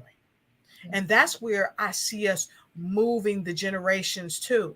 Let's focus more on what we're doing, because if we set the standard for what we want and what we need in our lives, then we rise by the standard that we set. Yes. We achieve by the goals that we create and attain. I say to people all the time, don't just shoot for the stars, shoot for the stratosphere. And so I know and I believe that that's what the Black Business Network and Black Business Olympics is striving for. And we're going to achieve it. And we're going to achieve it together. That's what I believe. Nicole? Yes, and I love everything that everybody said. To me, the future of the Black Business Network is a place where not only kids, not only the children that are our future can see positive Black imagery, but we will all be able to watch the Black Business Olympics and continue on our day-to-day. So we will be able to have the technology around us. So maybe you're looking through contacts, or you're looking through some glasses, but you are driving around and you are on, your regular daily to-dos, but you're going to actually be able to experience the Black Business Network and the Black Business Olympics 24/7, 365 days a year, with anchors and moderators and speakers from around the globe that look like you. That is what this network is. That is what this experience is. And that is what I see it being in the future in combination with the metaverse. And so when we're thinking about the metaverse, it's always about that experience. And I love possibilities, because I could be on Pluto watching the Black Business Network all day long while I am in Trello, which is an application, and be sitting there doing my work, but actually listening and receiving that feedback and input from everybody and all these wonderful speakers that come through here on a regular basis. And so that is what I see. And I absolutely love the idea and the question. So thank you, Dr. Lotus Richey. You're welcome. And so one thing I wanted to also share, because when you look back at how the Black Business Network and the Black Business Olympics is evolving and integrating people from all walks of life around the world, I want to just kick this around as we get ready to close. You know, the international moderators, they help connect the world. So why is that so critically important? And how does that make you feel being connected to that? And so I'm going to start it off, and let's do this round robin and end right back up with Nicole. That'll lead us on out. So the way I feel about that is that it gives me the idea, it gives me the belief, it gives me the connectivity to someone in another part of the world that I may not know, to help bring not only my message, but other entrepreneurs' messages worldwide. And I think it's a phenomenal thing. And I think it is a remarkable Dr. Kelly III concept that he is trickling out to everyone that is connected to the Black Business Network and the Black Business Olympics. And I think it's just phenomenal. I think it's phenomenal. What do you think, Dr. Madeline Lewis? Well, I think it takes us out of our box. It takes us out of our comfort zone, and it lets us see other cultures. It lets us hear. I mean, I just love some of the accents I've been hearing, and and just listening again to the information that's being brought. And like you said, that connectivity, that's what it's all about. And I know that's what Dr. Kelly is trying to do, is bring that connectivity, bring it all. That's why he's putting it out there, globally, so that we can have that reach, we can have that connectivity, and we can see how others are doing what they do, as they can see how we do what we do. So that's what I see it. Wow, that's awesome. Miss Barbara. What I see and what I love is that there are people of color in every inch of the universe, right? And so by having international moderators, no matter what time of day it is around the world, somebody can be on post to display and talk about what they do and the people in their communities. And like Dr. Madeline said, of course, there are going to be different dialects and different languages and different accents, which will give us a broad array of people of color in different parts of the world. And so as the sun comes up in the east at 6, somebody around the world in another part of the world can pick up as a moderator, and nobody gets to miss this wonderful information because we're on all the time. And so I think that's just a marvelous thing to conceptualize. The visionary himself, the remarkable Dr. Eric Kelly III. I love it. And Barbara, the thing about this too that just dawned on me, it's at no cost. The moderators come on from all around the world, and it doesn't cost them a dime. And they get to talk about their brand a little bit too. And they get to talk about what's going on in their countries. And that's phenomenal. We had Australia talking to Jamaica today, and that in many arenas is unheard of. Unheard of. And so, Margie, what's your take?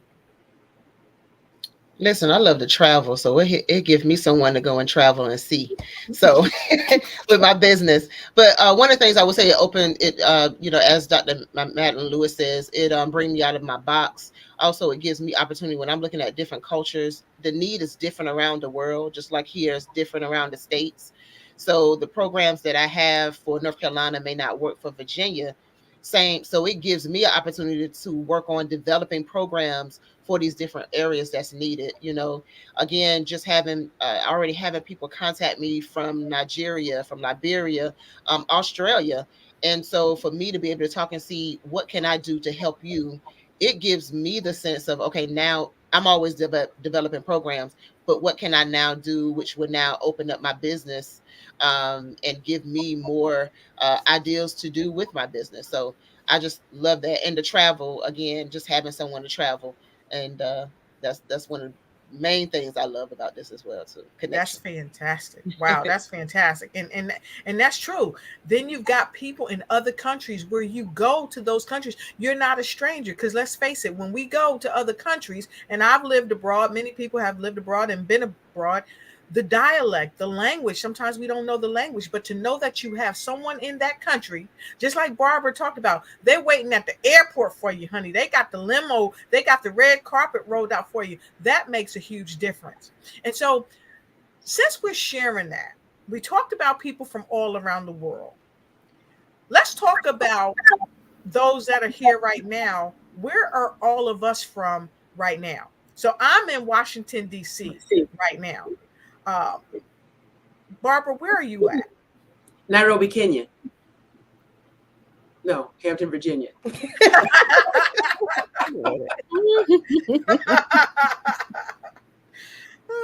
And I am in Maryland, but I gotta say I'm a Southern girl. I'm originally from New Orleans, Louisiana. Whoop, whoop. Yeah. And I'm a Jersey girl. So I'm a New Yorker. Jersey. All That's these right. northern folks. I'm in Fayetteville, North Carolina, but I did live in the DMV, which I do miss, but I'm a Southern belle as well. Awesome. And I used to live in the A and I used to live in Augusta, so I know about the South. See? Wow. So Nicole, I am from Colorado, but I am in Virginia and just, hanging out with Dr. Madeline in New Orleans. I went to school in Baton Rouge. So, right. yeah, it's amazing what our connection is here on the stage. Okay. Awesome. So, Nicole, the question goes back to you. Where do you see the Black Business Network and the Black Business Olympics being in the future? In the future, what I see for the Black Business Network is being, first of all, continuing to spread globally and to really hone in on the network piece of what we do. Margie touched on this, but that is absolutely what I feel is going to be our strong suit into the future, is being able to establish a network of beautiful Black people around the globe that can connect with each other and to support each other and to uplift each other like we have never actually had ever. And so when we think about the words Black Business Network, that is a movement. And so Black, it is, when you have a business and that business name is Black, you get real with what that feels like sometimes. So reestablishing the term Black and claiming it and owning it as something beautiful and powerful and just really something, a way to uplift us all as we build out that network. So when you need help, you know where to go. Wow. And so, Nicole, to all the ladies here on the panel, this has been, I've had a phenomenal time. How's it been for you, Dr. Madeline? Awesome. It's always great to be with like-minded people and phenomenal, awesome, lovely, beautiful Black women. I'm always there, always willing to be in the company of greatness. Mrs. Barbara H. Smith. When I'm among the queens, I am royalty. So thank you, queens, for being here. And I love being among, as Dr. Madeline already said, people of like minds that are looking to elevate not just themselves, but to take others with them. So thank you for having me. Yes. And Miss Margie? Well, not only are we a brick house, we are a powerhouse. So I love it. I love being around, like you said, like-minded women, queens, Ms. Smith took my word, but queens, I always see our Black women as queens, and I love to try to push that on our young ladies. So I'm gonna go ahead and call you queens. We are a powerhouse. I love it. And all I have to say is, Nicole, it takes simple, sheer genius. What are your thoughts? You know, Dr. Rashay, you know what they say. They say genius is common, and I'll see you on the other side. I want to thank you, Dr. Lotus Rashay, Dr. Madeline Ann Lewis, Margie McLean, and Miss Barbara H. Smith. Thank you all for your greatness and for your genius and for sharing it in this place, in this moment. We appreciate you. Genius is common, and I'll see you on the other side. Wow, y'all. Wow. Wow. You are watching the Black Business Network. Thank you for being here. We want to make sure that you are sharing out this experience with your friends, with your family, with your coworkers, with some kids that need to see some positive Black imagery. We are here today to support the Black Business Expo's mission is to raise funds for high school seniors going to college or K-12 entrepreneurs. This expo is a fundraiser for students. You can go to www.blackbusinessexpousa.com to donate to the scholarship fund, or to use the Cash App that's going to be on the screen below. $BBXUSA, that's how you can donate to the fund. Our goal with that money is to give laptops and up to $5,000 to students. Now, if you're a student, you can go to blackbusinessexpousa.com and register to be in that number. Every dollar counts, and we want to remind you to donate to the scholarship fund. We would not be here without the help of some amazing people. We would not be here without our sponsors. So we want to thank the Black Business Expo USA sponsors for September 22 Black Business Olympics. First Atlantic Insurance Group, Creative Force Studios, First Financial Securities, NC 100, Carolinas Virginia Minority Supplier Development Council, The Breathing Experience, Margie McLean Foundation, Work the Thing Supplements, B.H. Smith and Associates, Live Shackle Free, Nubian Media, Black House Media Group, 5 Star BDM LLC, Black Multiverse Enterprises, Technical Consulting, Carthon Consulting Group, Lotus Rashay Ignites, Uniquely Different Enterprises, Career Communications, STEM City USA, Artistic App Design, I Define TV, Lee Entertainment, Genius is Common, Black Business Expo USA. Genius is common, and I'll see you on the other side.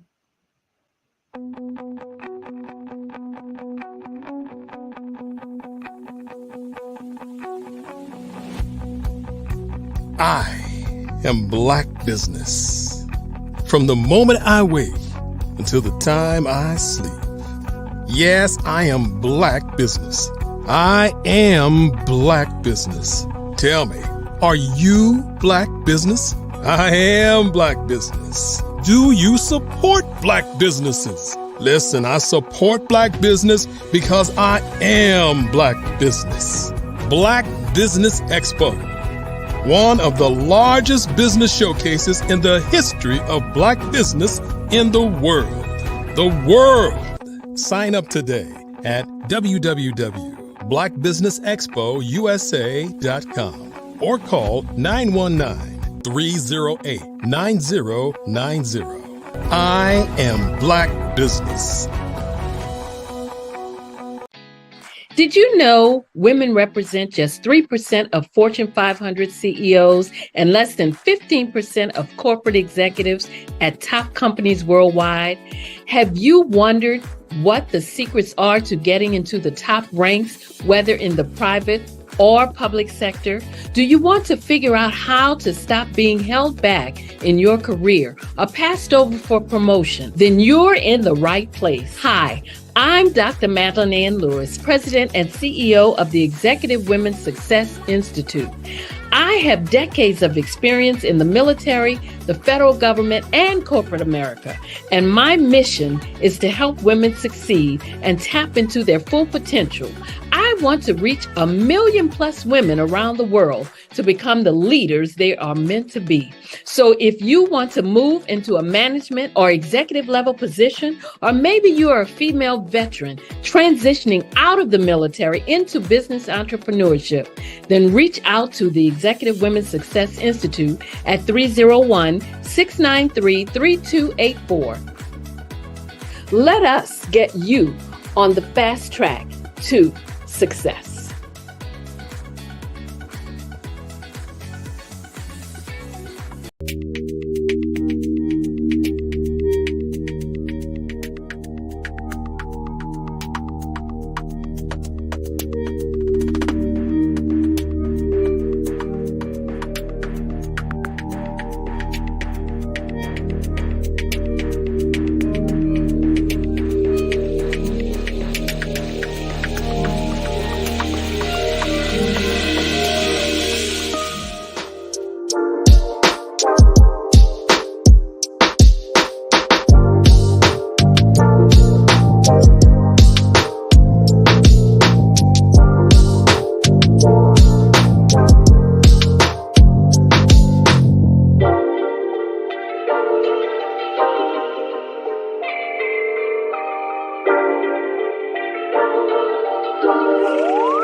It's time for you to start bossing in social media.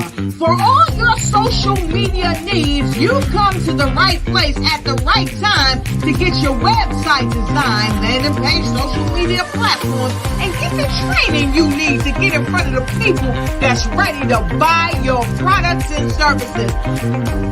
Let me train you with StreamYard, Zoom, Clubhouse, and much more.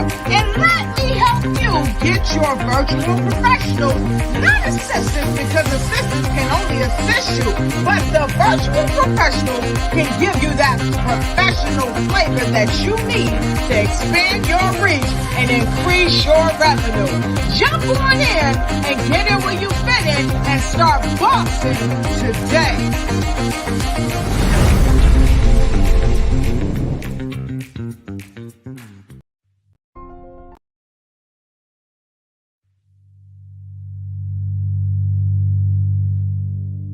So what we have to do is when we get in the spot, we need to create some spots for us. That's the main thing. We need to be able to be in a position where we're able to create those spots for us. For me, being an entrepreneur, I'm not just going to get a business and then leave you sitting high and dry. If you ask me some questions about entrepreneurship, I'm going to give you as much as I received. I've seen people who made it, and then when you ask them, it's like, okay, now you have to pay me for the information, the same information I got for free. We probably in totally different cities. There's no way that we're going to bump heads or anything. We're not competing. Bring me up with you. And so I just think that whatever education that I have, then I need to be able to give that to my own as well. So create the spots. You can create the spots when you get there.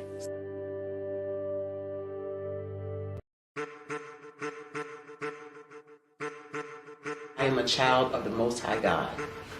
He has gifted me in ways that I could not even imagine and didn't know.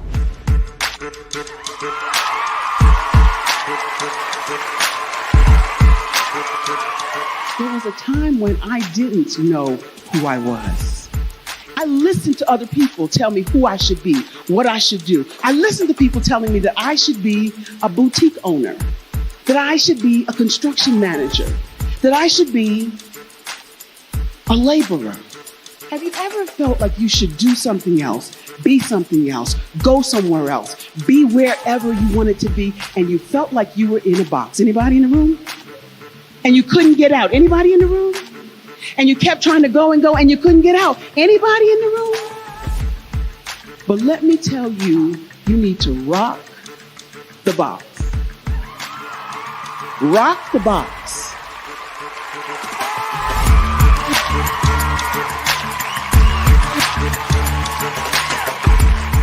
I am engaging, inspiring, and empowering.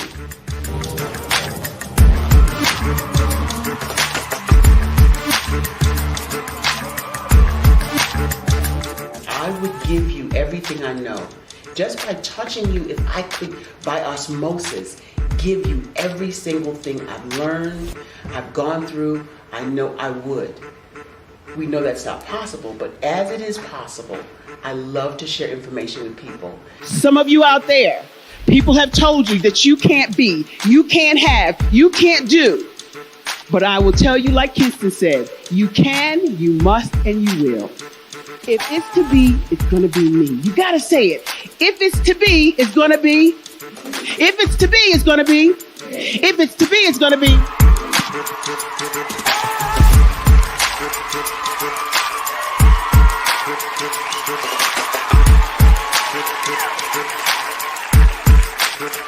Barbara is because she believed what her mama said about her and not what other people told her.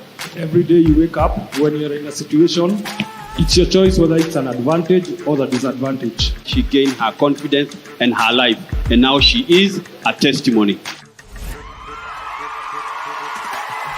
If I can help you elevate yourself, then I feel like I'm elevating my own self as well. What you know and I know together can change the world.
Dr. Eric Kelly III and a host of phenomenal speakers from all around the globe for this 7-day virtual event that you don't want to miss. The mission of the Black Business Expo is to raise scholarship money from kids all the way from high school, all the way from college. The Black Business Olympics is one of the largest Black business showcases in the world. It is an opportunity for businesses and companies to showcase their businesses globally. Globally, around the world. That's right, y'all. You are here at the Black Business Network's Black Business Olympics. We are here today and experiencing some fire. If you were here a few moments ago, you were thoroughly blessed. And I'm sure that everybody who was listening to that is going to want to watch the replays and take notes and make sure that you just enjoyed that moment because it was powerful. Wow. My name is Nicole Maxwell, and I am the CEO of Black Multiverse Enterprises. I am the founder of the Blackverse community, and I am also the owner of Technical Consulting. All of those things provide you with a way to know about the metaverse. I provide solutions to today's problems, helping people to understand the future that is coming. It may not be clear. It may not be something that you are interested in right now, but I guarantee you that the metaverse is being built up right now. There are technologists and environmental specialists and economy producers around the globe who are coming together to ensure that the metaverse is coming. And so we as a people have a responsibility to our future to know that the metaverse is coming and to make way for the metaverse for our future. We have to create tables. We have an opportunity to create tables. So we have to take ourselves up on that opportunity and make sure that it happens and make sure that the foundation laid for the future is better than the future that we had to go through to get to where we are now. And so I am excited to announce our next speaker. I'm actually going to be interviewing our next speaker. Our topic is going to be, how can we learn from Generation Z's resiliency and overcome some challenges? How do we walk in our purpose? I am going to be interviewing Verlisa Shanklin. Verlisa is an author who published her first book, A Black Girl Once Told Me to Never Give Up, which is about the challenges she had to overcome on a personal, emotional, and professional level while obtaining her higher education. Her passion is to motivate others through her words and her story. And so I am delighted to have on stage with me Lisa Renee. Lisa Renee Speaks. Come on up here. Hey, Come on up here now and listen up. How are you? Yes. So tell us a little bit more. Tell us about you. Like you already said, I definitely published my book, A Black Girl Once Told Me to Never Give Up. And it is basically about me, just a resiliency story. Pretty much, I've been through a lot. I lost my mom and my dad at early ages, and then navigating the self-proclaimed hood and trying to find yourself through all that and be more than what society say you are. I went on to get my education, and unfortunately, I had to do it through predominantly white universities. And that experience definitely opened my eyes to what it means to be a Black woman in society. What does it mean to continue to strive for something on a bigger level, but constantly feeling like you're faced with challenges that you have to overcome? And through all of that, through all of what I've been through and all the challenges that I feel like I've had to overcome, I believe that it was my passion and my goal and my mission to actually help people overcome life challenges as well as find their purpose throughout it all, starting right where you are, throughout all the mess, the adversity, the challenges, just fighting through all of that to go to a bigger purpose, and that is your purpose in life. And I'm all about people. I love the struggle. I feel like the struggle is what makes us who we are. I'm all about embracing the struggle because it made me the woman I am today. If I did not have struggle, I wouldn't know how to explain to people how to get over challenges. I would not be able to tell my testimony. I would not be able to write a book because I wouldn't have anything to write about. I wouldn't have anything to give you if I didn't have struggle. So I always embraced it. And through that, my biggest struggle was obtaining my education and going past what people thought I was supposed to be based off of where I was from and based off all the odds stacked up against me. And it took me to a point where, like, I always advocate for education and just finding your purpose, because through it all, I have got my master's, and in each level of my education, I was faced with so many different challenges that anybody would have given up or just said, forget this, I don't want to do this, it's not even worth it. But through it all, I got what I needed to be able to give back to other people. Wow. So, you are a powerhouse all on your own, and that is amazing. Congratulations on your book. Thank you. Today is all about generations and generational gaps and the divide between the generations, some that we know of and others that is just just coming to fruition. So let me ask you a little bit. What types of challenges do you think that Generation Z faces that perhaps Generation X didn't have to face? And why do you think that there's some different challenges? So when I think about it, and if we think about just what world we in today, this is a social media driven world. And the challenges that this generation face is on a social media level. They are exposed to so much and so many traumatic events, everything from school shootings, mass shootings, suicide, police brutality, racial unjust, racism, and they're faced with all these different things. And every day they're hit with story by story, something about these different tragedies that, again, they don't get the chance to heal from. And we have to think about mental health and even the level of discretion and privacy. We have seen people lose jobs, lose businesses, lose academic scholarships and things like that because of what they chose to post on social media, not thinking about how it could affect not only themselves but others. And then when I think about it, I go back to mental health because it's so, I'm a mental health advocate. My degree is in mental health, so I'm always going to ride for mental health because it's real.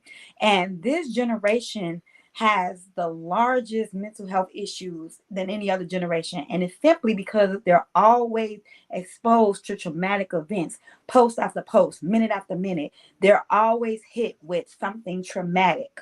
And so they don't have the platform or the outlet to actually process what is going on. Like, I'm seeing someone die on live.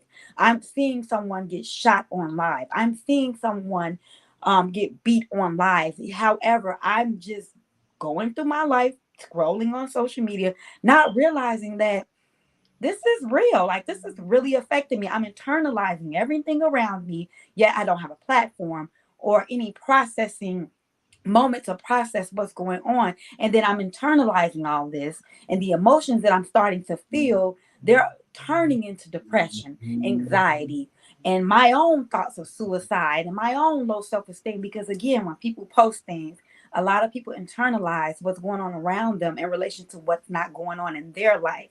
And then you start to develop all these negative emotions that you can't seem to process or even heal from because it's constant. So, you said a whole lot of really interesting things, and I definitely am from Colorado. I said that a few moments ago, but I was definitely the first class that a school shooting of any magnitude had happened in. But now these children today are coming up, and it's kind of the norm. What can we do to help with that in terms of mental health? We see this on TV. We see gun violence on a regular basis. We're seeing normalization of these horrific acts. And so, what types of things, in addition to that, are more prevalent that weren't necessarily as prevalent previously, like in generations like mine? So when we look at it, again, it's always going to stem from social media because we're in a social media driven world. We can look at it any kind of way, but everything is going to go centrally back to social media. And so social issues are becoming more prevalent and more important to this generation simply because they are faced with this on a daily basis. It looks like it's a normal thing to see someone get killed on live or see someone beat on live or see these different traumatic events that, again, posted every minute on the hour. They're getting posts with this and getting thrown at them so much that, yes, social media is great. I'm not going to take that because it is a platform that can actually promote positivity. The thing about it is now they can get more involved and more engaged and be more vocal on what's actually affecting them in their communities, in their home, and in their family. It wasn't so prevalent. Social media was not prevalent in Generation X or any other generation before that. So therefore, this generation has the advantage because this is what they're faced with. Like, let's face it, all they see is social issues going on around them every day. Social issues surrounding mental health, healthcare, police brutality, racism, racial injustice, mass shootings, school shootings, all these different things is what they're actually exposed to. And it becomes a norm to see these things up and down their timeline. If you're engaged in social media, yes, you're going to see it. It's like really no way around it. And so learning how to decipher between what is important and what is not, it's becoming important to them because it's their future. They don't know what's going on with so much uncertainty with the COVID-19 and the pandemic, the e-learning and all these different things that they have to navigate. Therefore, this is what they're hit with every day. So it's like, it's not an opportunity not to get involved. You have to get involved. You have to voice your opinion when you're seeing something up and down your timeline, or it's constantly becoming a topic a topic that they're speaking on or that they're hearing about. It's like, it's prevalent for social issues to be important to them now more than anything. That's interesting. So what do you say to someone who says, well, we had stuff that we had to deal with, just kind of suck it up. So, bullying became a thing where, some of us feel like we've always had to deal with bullies. We've dealt with it differently. Other people I know throw it out there, just turn the TV off or turn the phone off, disconnect. Does that resonate with the newer generation? Like, do they understand the concept of just turning things off? Can they turn it off? I think that because, again, it's a social media driven world, this is where we are with it. This is what they do. This is a part of their norm. It's a part of their culture. You just can't turn it off. You just can't throw it away. Yes, you should take time out of your day to get off of it. However, it is going to be prevalent because this is how they interact. This is how they communicate. Think about it. When they were in social distancing, you're away from friends and school and all this stuff. We didn't have our friends snatched from us. We didn't have outside snatched from us. Therefore, how else are you to interact and communicate and get involved with what's going on if you have a pandemic that has snatched you away from everything that you knew? So yes, you can turn it off. And I do recommend that children and their parents take that from them. But cyberbullying is going to happen whether we want it to, because they have phones, they have smartphones, they have devices. So even if it's not being done online, texting and all of these different things, that is what keeps them connected to the world. And it's the way of the world. Technology is not going anywhere. Social media is not going anywhere. And it's going to continue to happen. Yes, disconnect. But my thing is, it's on a different level. Bullying is on a different level. You can see someone posting someone nasty things about someone, and it's online, and for the world to see. You're bullied at, when we used to get bullied at school or whatever, that happens there. But this is on a different level. These are more viral moments that can affect the mental health of these children and the youth. All right. So what, when we're thinking about coping, what are some coping mechanisms that the kids do have, or that the younger generations do have, that can help them get through some of these challenges? I always believe in using your pain for purpose. These children are really gifted. They have talents. They have ideas. I believe that we should start pouring into their talents, their ideas, and allowing them to use that outlet to actually create wealth, create entrepreneurship, create things that actually speak to their pain. I don't think that we should not allow them to use their outlet to do whatever it is they need to do with their talents, their gifts, and their ideas, because this platform provides that. I mean, so many children have actually became entrepreneurs based off of social media. There are so many children who are making money for their family because of their talents and their gifts and all that they have. So it's a matter of pouring into them and actually using that platform for the good, for the greater good, so that they can continue to walk into entrepreneurship. They can continue to walk into ownership, continue to use their pain for a purpose. I'm always about that, because you can do that. You can use your creativeness. Like I would just disclose with me, I've dealt with depression, but you know what has helped me? Creativeness. being able to sit and do something creative, go on YouTube and learn a new skill, go on YouTube and use that skill to actually make money. Like over the last 2 years, I've learned so many different skills that I could actually start my own business just off the skills that I've learned and teaching other people and actually selling my art and things like that. So definitely tapping into the creativeness that these children have, because they're creative. They can dance, they can sing, they can write, they can act, they can do all of these different things. Let's just pour into them, mold them, use social media for the greater good. So when you're looking at it, and you're somebody who comes from a different generation, this generation has everything that you just said, like all of it is sitting there at their fingertips. Yes. They don't know what it's like to not have the internet. Right. They don't know what it's like to have dial-up. They Right. don't know what it's like to have to read an actual encyclopedia or a book, because things are on audio and they're transcribed, and all these things are at their fingertips. What is stopping someone from one of the other generations from just utilizing the tips that are in front of them? Is it our education system that's not showing them that these things are right here? Or did we learn something that isn't being translated through the generations?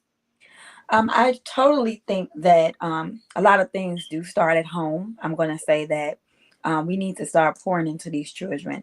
Just don't throw off the devices on them and let them just do as they will with them. Take the time to say, okay, you want to be on social media? Learn a new skill, learn something new. Take some time to learn something, and I want to see you teach me how you did that. Or just pouring into them to let them know that they can do more. Then at school, we're not telling them that you can use your skills, your everyday life skills, to make money, or teaching them how to get into entrepreneurship and actually use their gifts for the greater good. And then now that I'm thinking about it, we're in a society now that's what they're doing. They're using their gifts and their talents and ideas to actually make money because social media provides that platform.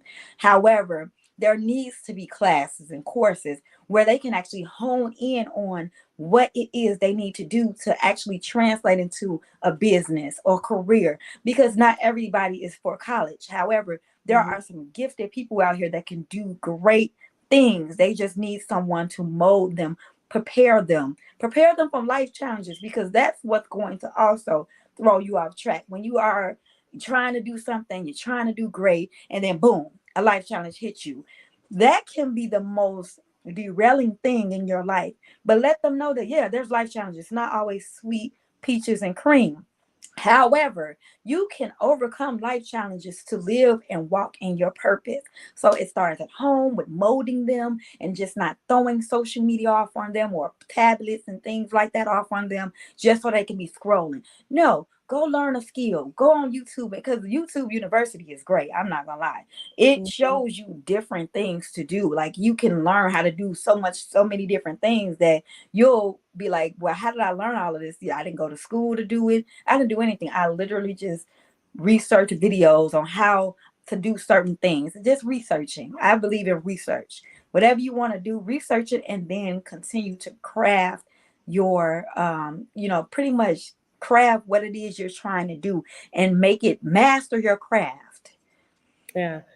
I still say there's some of us who would definitely be of the opinion that that some folks just need to kind of toughen up. Like, we've cuddled a little bit too much. Yeah. And so people don't have, when we were in high school, like, there might've been times when, you were struggling, or college when you were struggling, you had to eat some ramen noodles, and you learned how to make $2 last a long time. And that doesn't seem to be the case anymore. But when we're looking at Gen Z, like, you definitely did say some things that they are doing, and this is kind of the gig economy, and we've rolled into the age of Uber and the age of the remote this and the remote that. What are some things that this generation, we're seeing more and more that of this generation that are striking it big, as we would have liked to say a long Yes. time ago. Yes. They're doing that earlier and earlier, and Mhm. so we're seeing stories of that. Partially, that is due to social media, but it's Mhm. also something that's in the water. So, what strides have the Centennials made that Gen Z should be proud of, and vice versa? So let's just say Gen X, they were again self-sufficient. They were like the latchkey kids, they were able to stay at home by themselves and learn how to cook and do all of these different things. And out of that, there were self-sufficient, strong, business-minded individuals developed out of Gen X's generation because they had to be self-sufficient. They had to figure it out. They had to watch other children while their mom and dad was at work or whatever the case may be. So we need to thank Gen Z, and other generations need to thank that generation because they have actually, computers were kind of the thing then, right then and there. So they actually started the evolution for technology and business and entrepreneurship. So we need to thank them so graciously because of their strong and self-sufficient business minded selves. They got us where we needed to be and where Gen Z needs to be and where they're going. But we need to definitely look at Gen Z as our future. They are our future. Our future is in their hands. And with the fact that they're so advanced with technology, they have the power and the position to make changes beyond generations because they have this platform. I don't care what anybody says, this platform is here to stay and it's going to get more and more advanced. And because these younger children are starting out early with technology and they can do some things like kids can get on a tablet and find exactly what they want and need with no issues. That is amazing. Using technology to actually advance beyond challenges and also create different things because they are our future. We need to look at them as future because they have the platform, they have the power and the position right now to make a change and make strides that beyond other generations simply because technology is our guiding force right now. Absolutely. I definitely agree with that. I am definitely somebody who looks to the future as we're building up the metaverse. We're talking about Web3. Innovation in that space is swirling. And so Yes. it is a culmination of old and young and everybody kind of finding what resonates with them. What do you think distinguishes Generation Z from Generation X in terms of living their truths and kind of walking in their purpose? So if you think about it, Gen Z, they are not afraid to talk up and speak about what is on their mind and to be vocal about the change that they want and demand justice and hold people accountable just by posting a video, posting a post, or just pretty much getting involved in conversation on things that affects their future. They want to walk in their truth because they believe that individuality is everything. They embrace being individuals who can actually bring more to the table, bring their ideas to the table. They want to be involved. It's just, again, molding them in a way that is positive so that they can continue to embrace themselves. And they're purpose driven. They use their talents, their gifts, their ideas to actually walk in their purpose. They actually want to be business owners.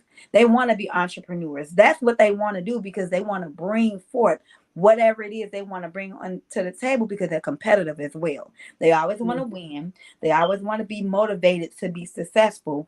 So why not just mold it so that they can make great progression within our communities, within the culture, within their families and their homes, because let's face it, this generation is going to continue to advance. They're going to continue to bring forth their gifts and their ideas because they want more. They want to succeed. They want to walk in their church, in their truths and in their purposes, because that's what gives them the motivation they need. That's what gives them the life that they need and the meaning of life. Meaning of life for them is being successful and using what they have to get what they need.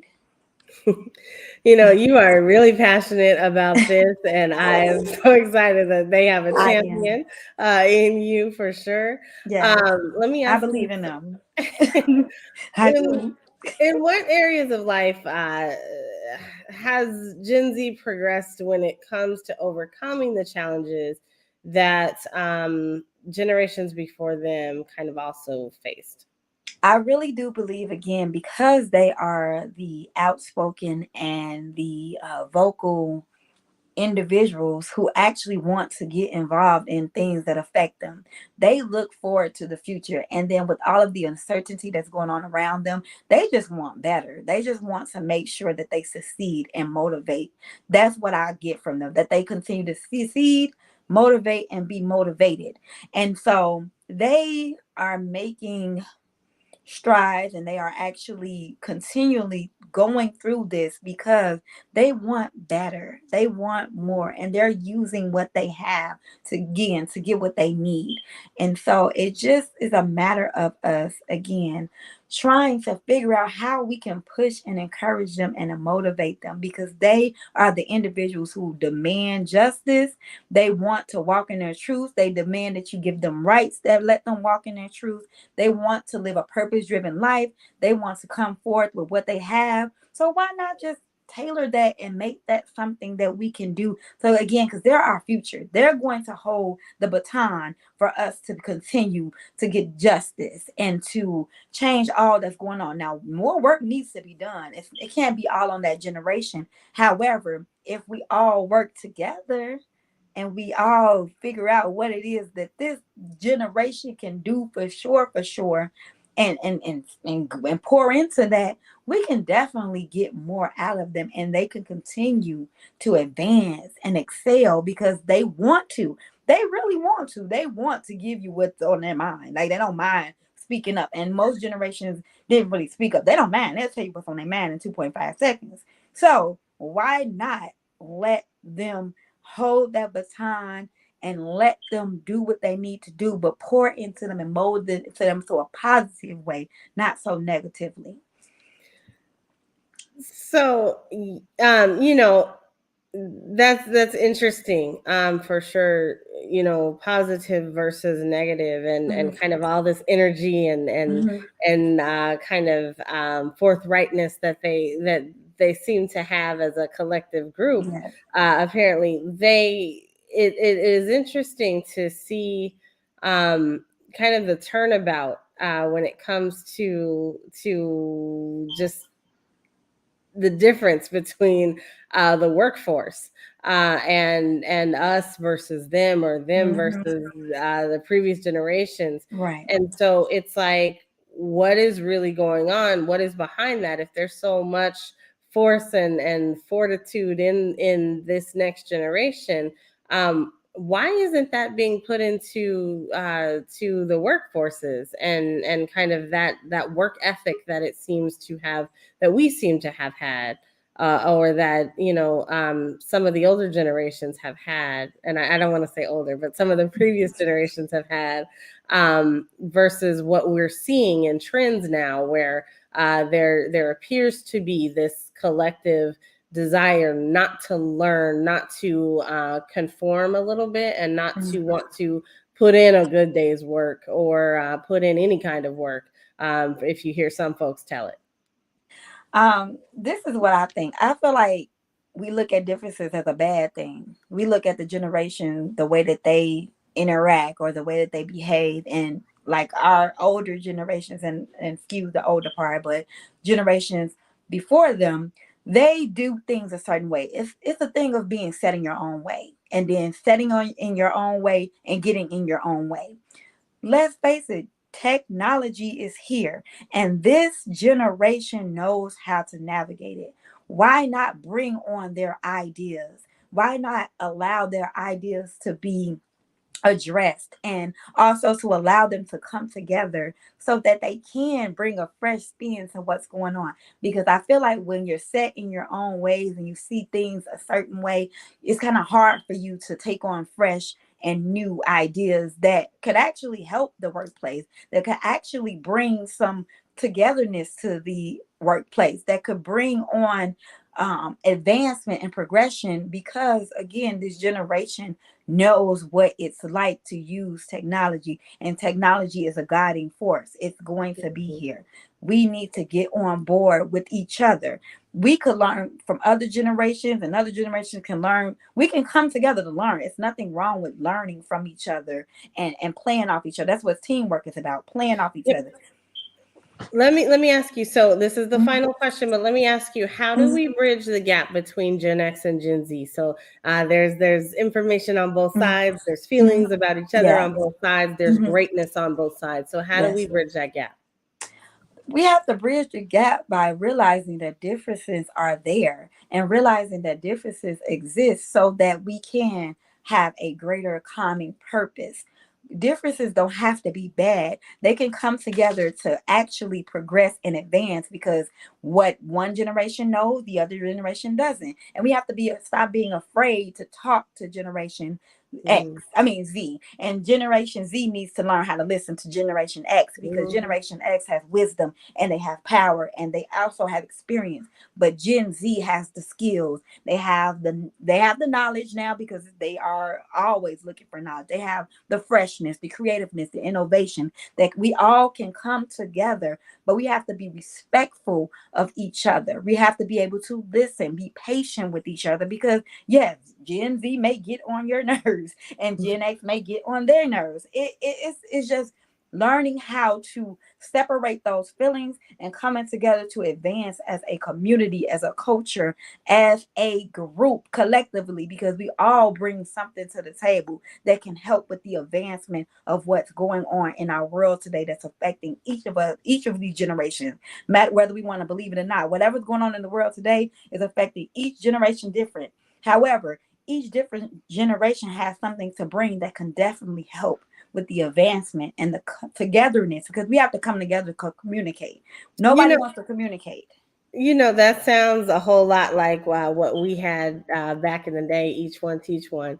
Yes. Let me ask you. So thank you for this. This has been an amazing session. Thank you. Your energy is to be applauded and lauded. Lisa Renee, let me ask you, how do people get in touch with you and how do they buy your book? So my website is www.lisareneespeaks.com. My book is on there. It's on Amazon as well. You can get in touch with me at Lisa Renee Speaks 01 on Instagram, or Verlisa Renee Shanklin on Facebook. But Lisa Renee Speaks 01 is Instagram, where you can get in touch with me. My website is there, so you can get on there and we can communicate and things like that. That is outstanding. I appreciate you. We are going to be seeing great things from you. And thank you for doing the work that a lot of folks don't want to do. So I appreciate that for sure. You know what they say around these parts: genius is common, and I'll see you on the other side. Yes, you will. Thank you very much.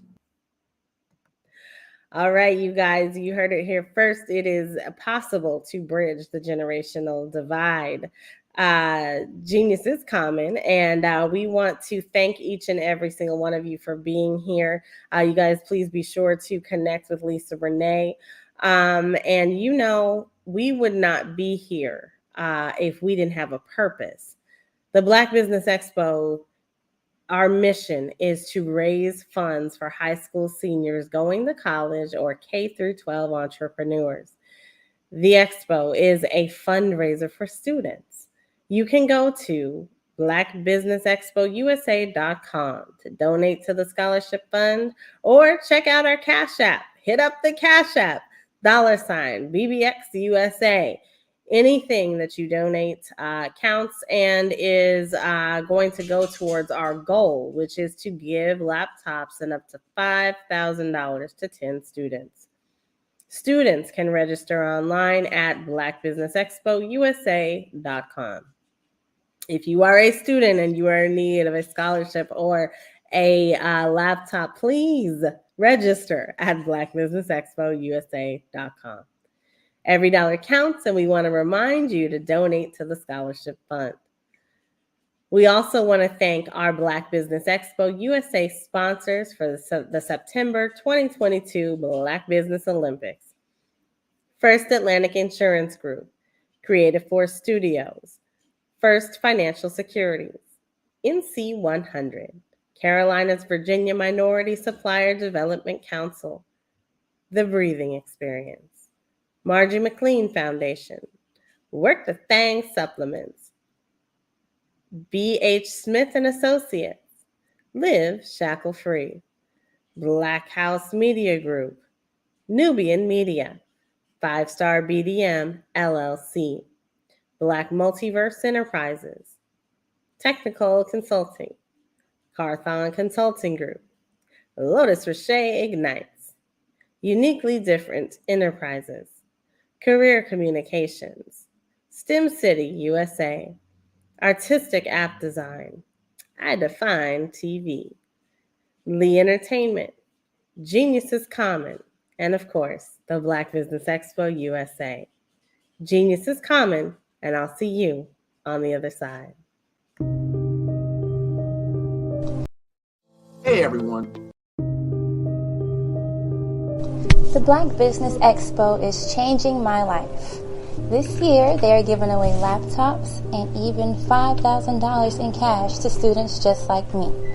I'm Alexis, and I want to go to college to fulfill my dream of becoming an entrepreneur. Help the Black Business Expo going to www.blackbusinessexpousa.com and also becoming a vendor, a sponsor, or donating. A 10-year-old founder of a company, meet Carter, ladies and gentlemen.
I am 11 years old, and my genius is entrepreneurship, and my genius is comedy.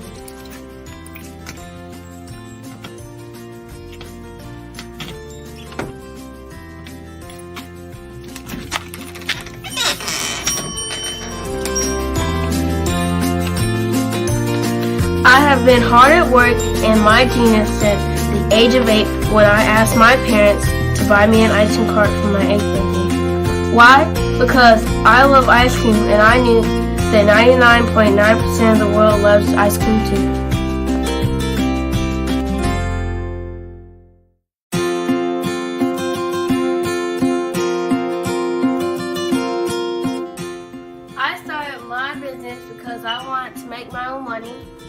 give to my school's missionary, help my family, and buy my own toys.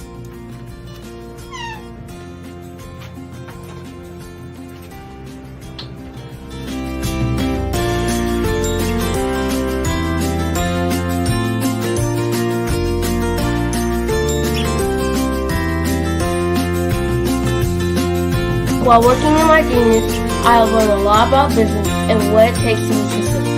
I quickly learned that hard work, determination, and perseverance are the standard qualities you need to succeed.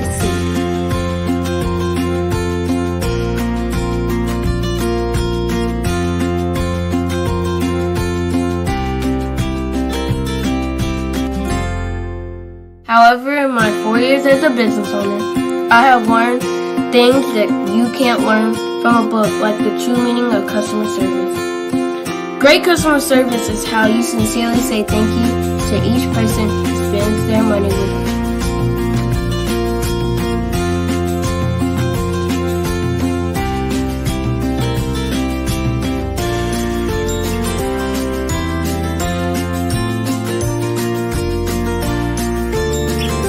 I have learned that there are more people praying for me to succeed than those who are not. I have learned that people are always watching and are expecting great things from me. I can't imagine letting them down.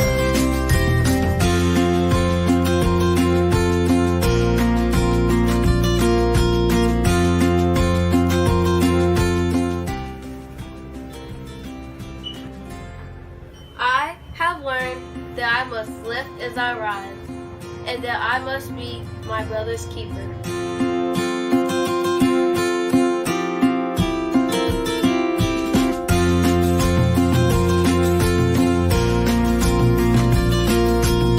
I have learned that it's very important to give back to the people, the causes, and the community where I live.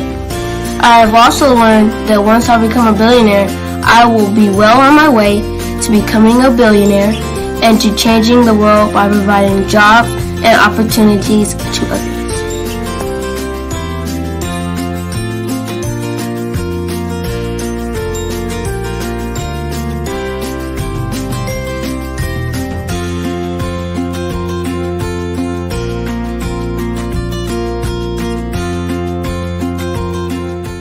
I'm Boshell, the little icing cube, and my genius is coming.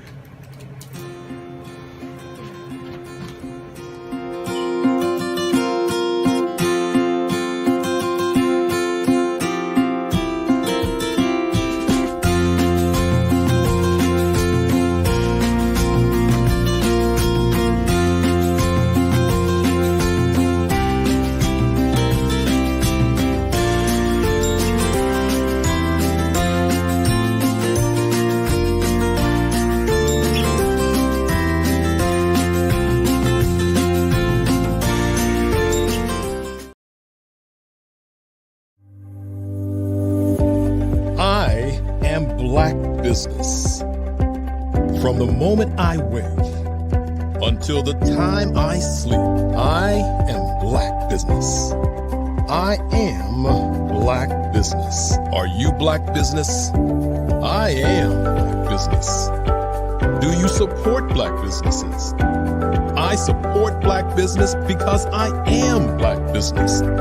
Black Business Expo, one of the largest business showcases in the history of black business in the world. Sign up today at www.blackbusinessexpousa.com or call 919-308-9090.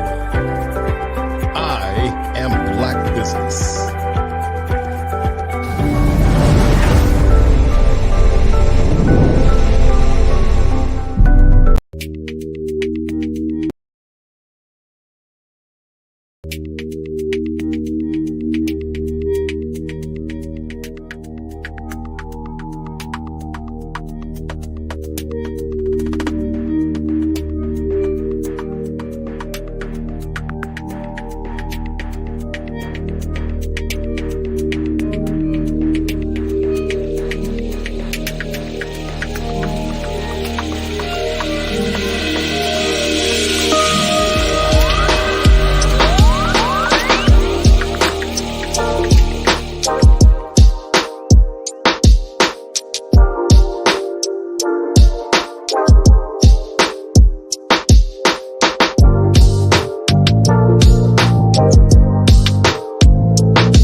Artist to me is a creative expression.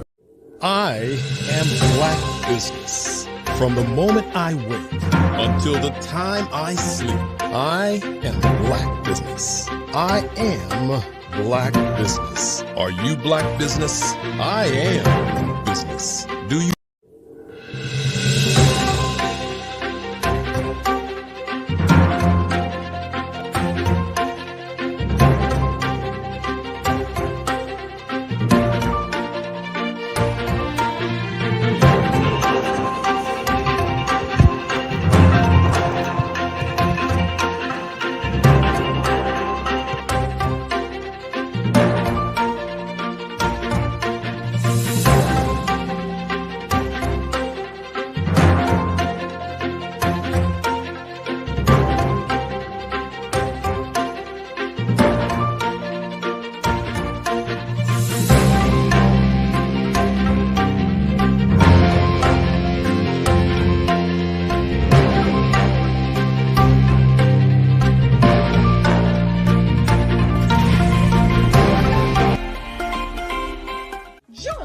Dr. Eric Kelly III and a host of phenomenal speakers from all around the globe for this 7-day virtual event that you don't want to miss. The mission of the Black Business Expo is to raise scholarship money from kids all the way from high school, all the way from college. The Black Business Olympics is one of the largest Black business showcases in the world. It is an opportunity for businesses and companies to showcase their businesses globally. We are going to be giving away laptops up to $5,000 away to students. Again, I'm Olivia Appleberry, the founder of 2 Cents Finance and one of the speakers for the expo. I am so excited to see you there. For more info, go to www.blackbusinessexpousa.com or call 919-308-9090 and hope to see you there.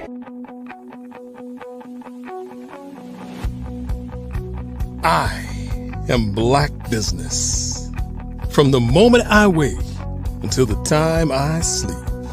Yes, I am Black business. I am Black business.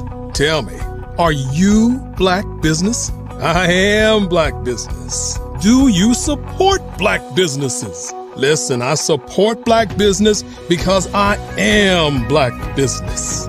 Black Business Expo, one of the largest business showcases in the history of Black business in the world. The world!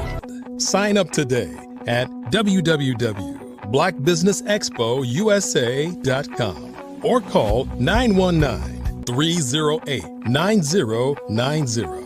I am Black business. I am Black business. From the moment I wake until the time I sleep, I am Black business. I am Black business. Are you Black business? I am Black business. Do you support Black businesses? I support Black business because I am Black business. Black Business Expo, one of the largest business showcases in the history of Black America in North Carolina.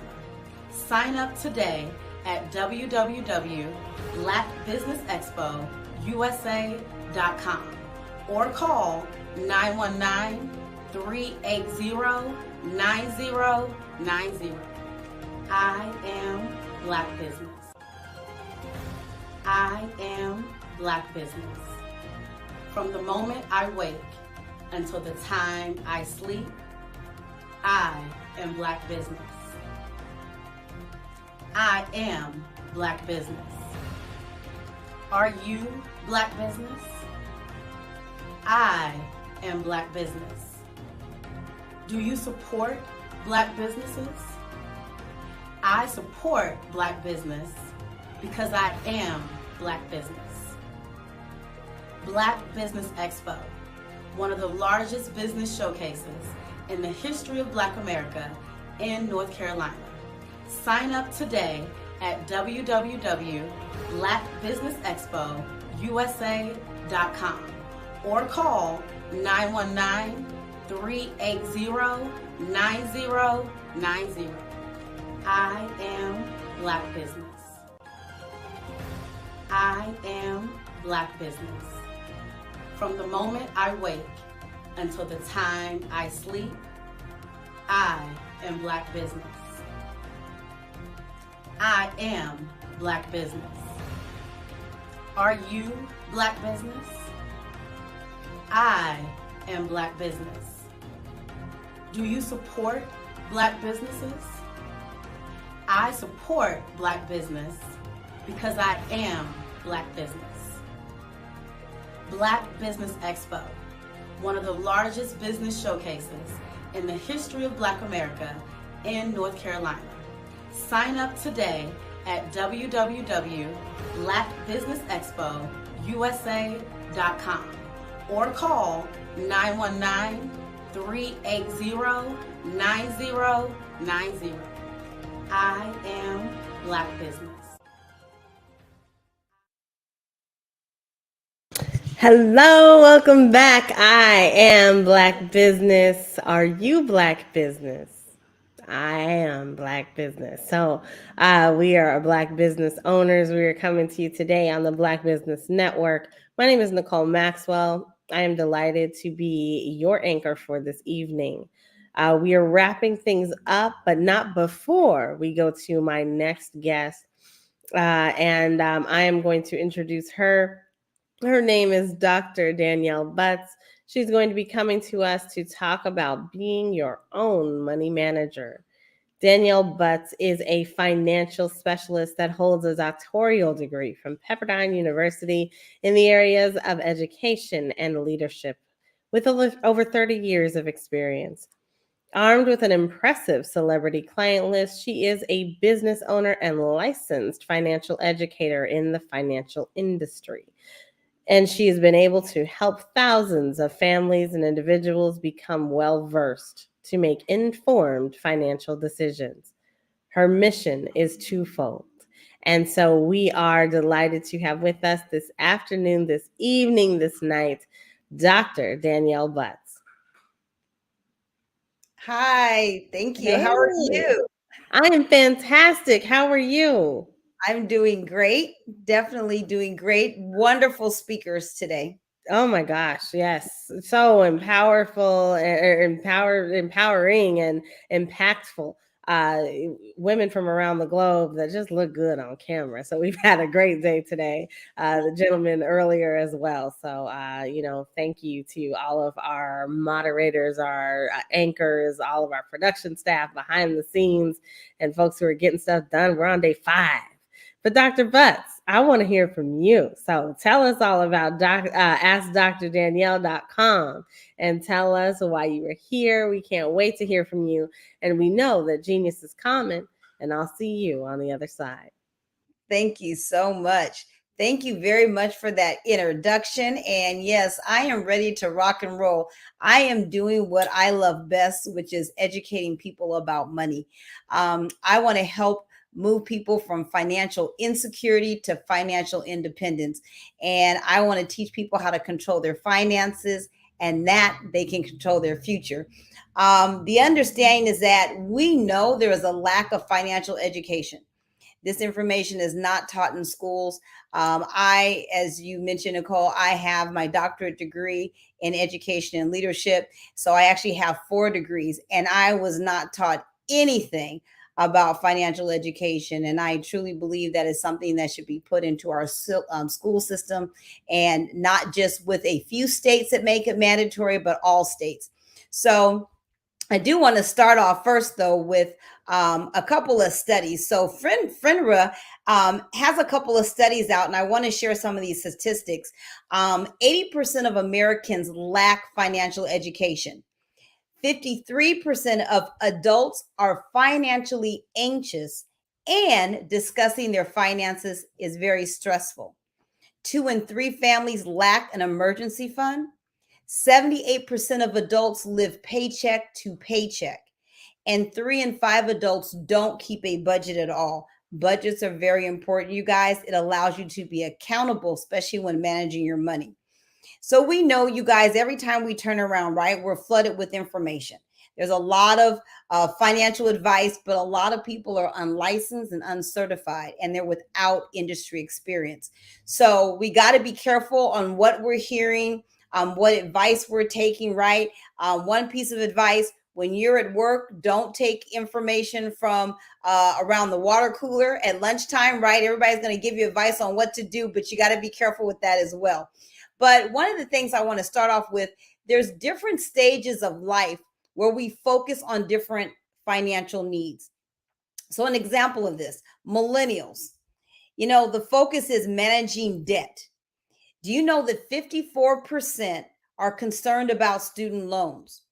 And actually in 2020, student debt reached a record high of 1.56 trillion.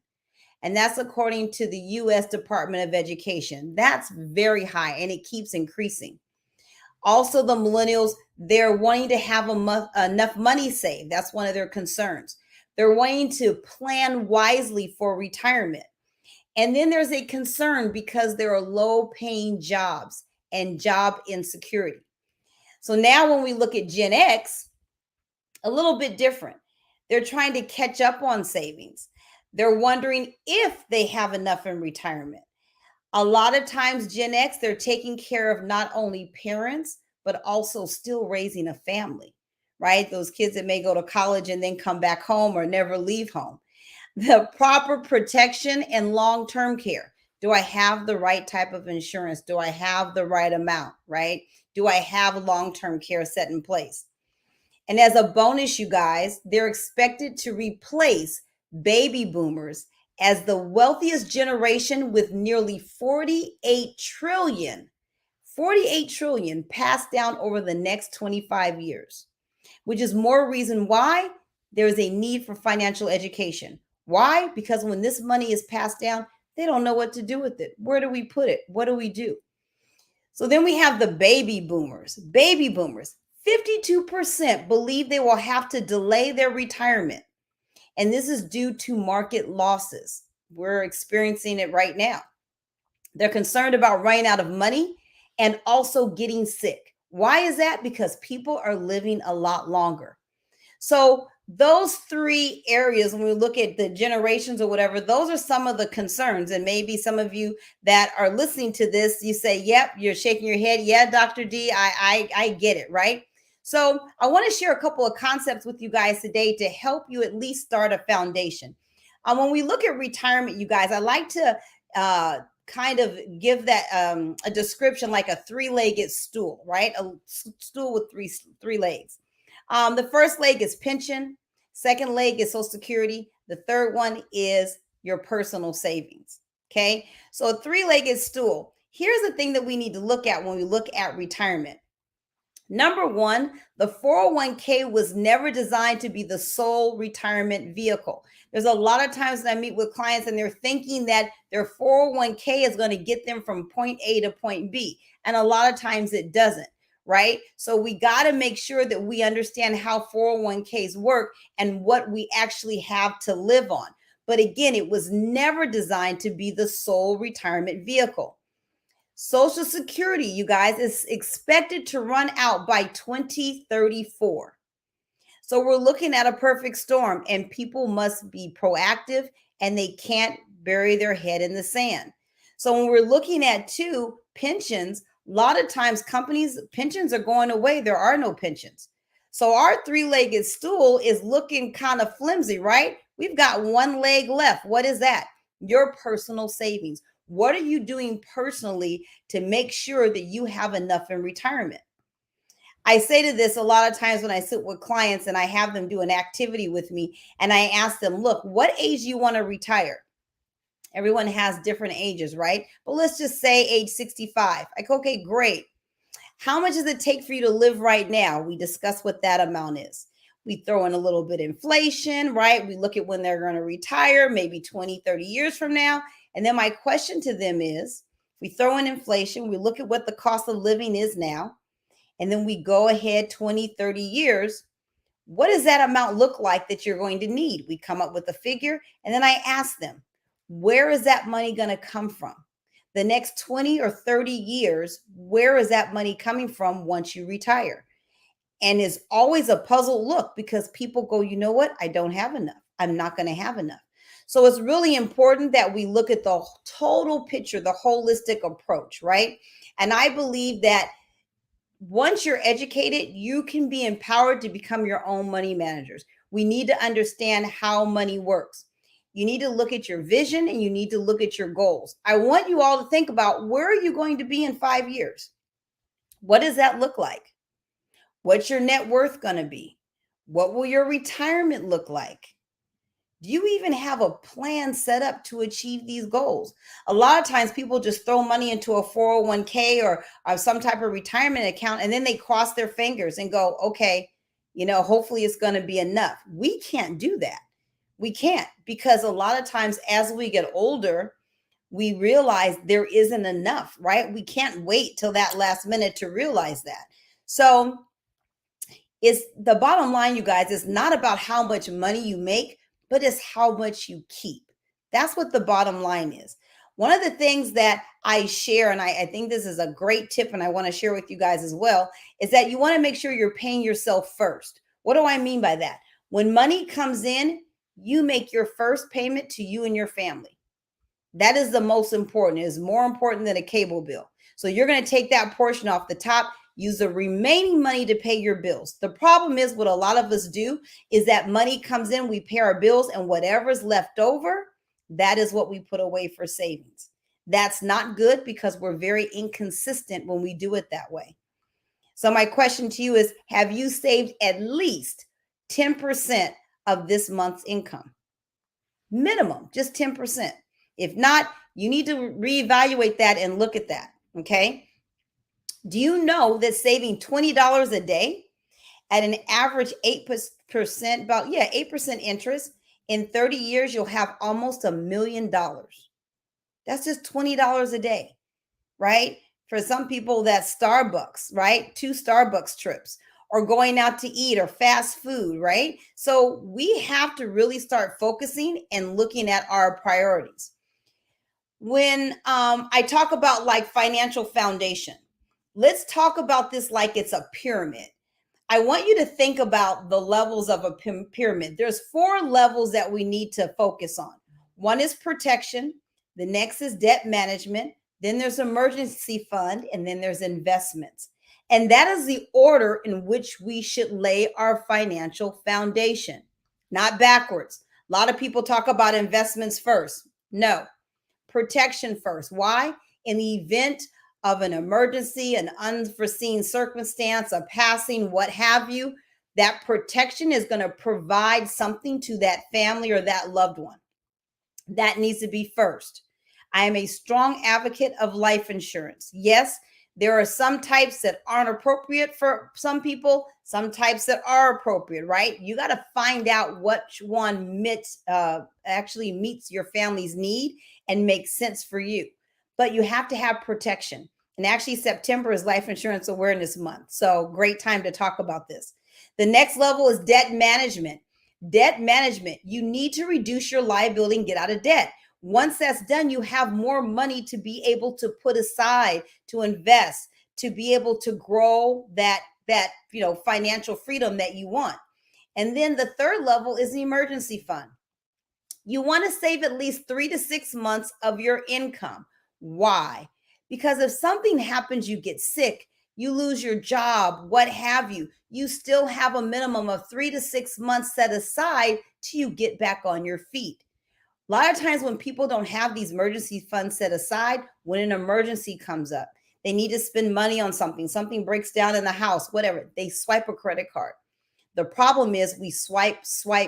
There is no emergency fund. So now we build a lot of debt, right? So, and then the last one is investments. Save and invest for the long run. That is the order. If you do that, you're going to be fine.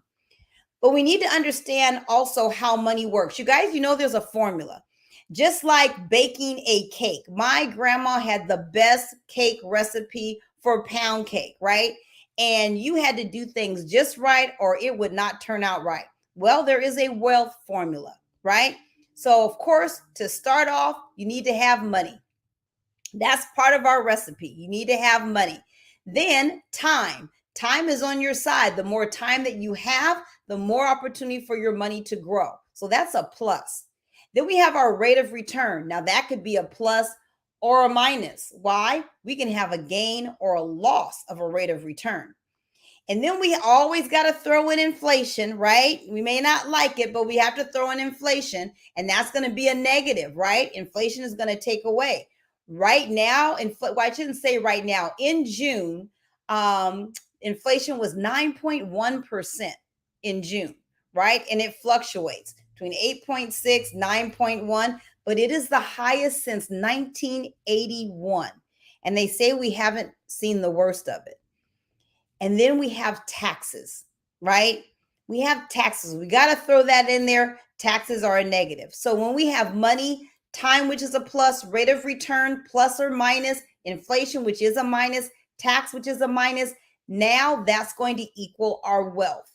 That is the wealth formula. So here's the thing, you guys. We need to make sure we're doing what? Spend less, save more. I'm not saying that you have to live very frugal, but we have to live smart. A lot of things we spend money on, we do not need at all. So we want to spend less, save more. We want to make sure we invest our money to allow interest to grow, compound, and build wealth, right? The more time, the better. That's the time. And then the rate of return is very important. What rate are you getting? Is your rate of return a plus or is it a minus? And then the money you earn in the rate of return, you want it higher than inflation. You want to look at those vehicles where you're outbeating inflation. So you got to look for vehicles that what? Have tax advantages. And there are many options that are out there other than the stock market. We all don't need to invest our money in order for our money to grow. That's where the education comes into play. But in order to be your own money manager, you need to be educated on how money works. So I want you to ask yourself these questions. Do you know where you should be putting your money? I'm going to tell you the bank is not it. Never put your bank, your long-term savings in a bank. You're getting less than 1% interest, no growth. Do you know what your options are? Most people do not. There are vehicles where you can earn up to 15% compound interest growth, 100% no loss on your money, protection 100% regardless of what the market does, tax-free access, guaranteed growth, long-term care, critical care, 20 to 30% bonuses on your money, taking your retirement accounts like 401ks, TSAs, 457s, etc., and protecting those against market losses and creating your own pensions, giving you lifetime income. Creating your own pensions, giving you lifetime income, right? All those things I just mentioned real quickly, it's time to educate yourselves. It's all available to you, all available to you. So it's important to know there's 3 areas when it comes to money: compound interest, taxes, and investment options. So I do offer free consultations where I can educate you on all of these things. There's not enough time tonight to go over them, but I wanted to give you a foundation. My website is askdrdanielle.com, askdrdanielle.com. You can shoot me a little message in there and we can connect and I can teach you these things in more detail. So very important, we know these basic concepts. So here's the thing that a lot of people say, you know what, I have such a hard time saving. So my question goes back, well, why don't we save? Why don't you save? And there's 2 very good reasons that are very common. One, sometimes our brains have a hard time giving up present reward for the future reward, right? Especially when the future seems decades away. It's like, I'll save later. But here's the thing, the bottom line, when we're looking at retirement, now a lot of us will say like what I do, I'm retired. I don't work. I have my financial business. I don't consider this work. I love what I do. I don't work, right? I'm unemployed. But when it comes to the average retirement savings statistics, because a lot of people go, you know what? I don't want to work for the rest of my life. Here's the deal. The picture is very grim. Even the above average savings in a 401k and Social Security benefit may not be enough to let you maintain your lifestyle in retirement. People are expected to work longer and retire later just to get around the retirement savings gaps. Here's the thing. That's one strategy, but it's not a sure thing that you're going to be able to work into your 70s or even that you want to. The safer bet is for you to save as much as you can, as early as you can, and throughout your career. So here's the thing. You have to decide. You're either going to have to spend less or you're going to have to increase your cash flow to make more. That's it. So what's your plan of action? You're going to increase your cash flow. So while you can, right, make more money, have multiple sources of income. We hear this all the time, multiple sources of income. That's what we need to survive nowadays, right? You can always spend less or save more. Rebalance your budget. Have you done that? When's the last time you sat down and really put together a budget and see what's going in and what's going out? You will be so surprised at what goes out and you're like, wow, I am wasting my money on this. You can reduce your debts and liabilities. You can be debt-free. You guys, debt is not a way of life. No, you're not so stuck so far into debt that you can never get out. Not true. We're not supposed to live in debt. You definitely need to understand how money works. You have to understand how money works. Do not trust someone else to have that money work for you, right? You need to understand that yourself. You need to have clear financial goals. What are your goals? What is it that you want? Don't just cross your fingers and think things are going to happen. It doesn't work that way. Live life on purpose. How many of you want to leave a legacy? I know I do, right? I'm not just making enough just for me. I'm leaving a legacy for my kids. More of us need to leave legacies behind as well. And then you got to embrace the change. If all this is new to you, which it is to a lot of people, embrace the change. It's a good change, right? Embrace it and make sure and by doing that, you're going to change habits. And then when you change those habits, you got to expect to win. That's it. And understanding that financial independence, you guys, it's not a dream. It's not a fantasy. It's just a decision. You have to make the decision to take that step and say, you know what? I need to learn more about money. And not only that, I need to make sure I'm saving. I need to make sure I'm putting stuff in place. So we understand though, that money isn't the greatest asset, right? It's not the greatest asset, but applied knowledge is. So you want to make sure that you're applying the concepts that you learned. Now, I'm going to close out on this. I mentioned that it's becoming even more common, right, about having multiple streams of income. That's what people are striving for. I want multiple streams of income. I want passive income, right? So nowadays, how can you achieve that? You can work several jobs, or another option is having a successful business, right? We're entrepreneurs. We have a business. I have a business. I work in the financial industry. Have you ever thought about having your own business? And if you didn't, why? Ask yourself, why didn't you do it? There's a lot of factors that prevent people from starting their business, right? I've coached many individuals on starting businesses, not just in the financial industry. And the thing that comes up over and over again is investments, the time, the need. Should I be doing this business? Is there really a need for this? Do I need to open up a coffee shop with all the Starbucks around, right? And then there's knowledge. Do I really know how to run this business? Do I know enough about it? And then what's the risk? A lot of people that start businesses, 3 to 5 years, it takes that long for them to even see profit, if they last that long, right? So you need a business that's going to survive the recession. Look back, COVID, right? Pandemic hit. What businesses were still afloat? What businesses failed? What businesses have not come back? Right? So those are things you need to look at when you're starting a business. But I want you to ask yourself this serious question. Will you shrink your dream to fit your income, or will you increase your income to fit your dream? And that is a very heavy question, but it's real. I went into business for several reasons, but one was definitely to have my income to fit my dreams. So in building a business, you guys, Hopefully a lot of you have been paying attention to the news lately, right? There's a storm coming. We're in a storm, right? But there's been a lot of layoffs, a lot of people looking for new opportunities, right? Looking for businesses being let go. And so it just reinforces the claim I have made for a while now, which is being an employee is the least secure position to be in, contrary to popular belief. Now, there's nothing wrong with being employed and being an employee. That is not what I'm saying. But where people felt I'm employed, I've been working here for X amount of years, I'm good, I'm going to retire here. You guys, when that pandemic hit, people were shocked. They were being let go, literally.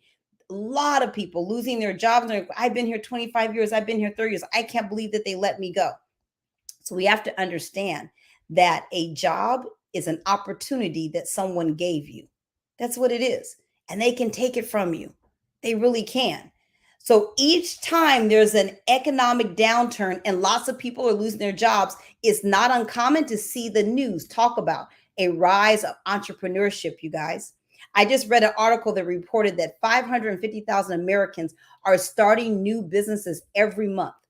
Forbes magazine, there was a quote. It says, "Now is a great time to start a business because the playing field has been leveled. Everything is upside down now. And when it is when you can find opportunities." So one of the things I wanted to share with you guys in terms of opportunities, when you have a job, you have to trade your time for money. That's active income. When you have a business and you have people working with you and for you, passive income. You got to decide which one you want, right? A lot of people say, I love the passive income. Well, that comes with entrepreneurship. That comes with the business. Now, I want to touch a little bit on what I do because I love it so much. And just so you guys know, excuse me, the financial industry is one of the highest paying industries. It has been reported to have the most millionaires. Don't believe me? After this, take out your phones and ask Siri or Google, say, what industry makes the most millionaires? It is the financial industry, right? It's very eye-opening, right? Here's the thing. 90% of people are not financially educated, which means we need more individuals become entrepreneurs in this industry to go out into their communities and share this much needed information. It will definitely change our world, but we've got to start with our communities, which is one of the main reasons why I came into this business. I am currently looking for a handful of individuals who want to be taught, coached, and mentored. It's an opportunity to not only change people's lives through education, but to change your life as well, right? You can have freedom of time, be your own boss, unlimited income. Yes, unlimited. Multiple streams of income and passive income. You can work 100% from home. You can work part-time. You can be a leader and make a difference. Be in a position to give back. You know what? The more that I have that comes in, more I can give back to my community. More I can give back to nonprofits. Leaving a legacy to my family. That's very important for me. Having financial freedom. These are just some of the benefits of being an entrepreneur in this industry. So to be financially independent, many of us will need multiple streams of income. And I think we can all agree on that. The average working person is making just enough to come back to work to pay bills. Average Americans are 1 to 2 paychecks away from being homeless. This is not new information that I'm sharing with you guys. I'm sure you've all heard this, but something has to change. And I believe that the right person who hears this, it starts with them. Why? Because you guys, we need to change. We need to make sure we're changing for ourselves.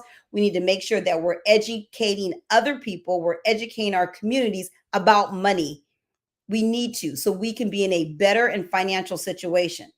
But what I want you guys to do is ask yourself, what you're currently doing right now, is it going to get you where you want to be 5 years from now? Think about that question.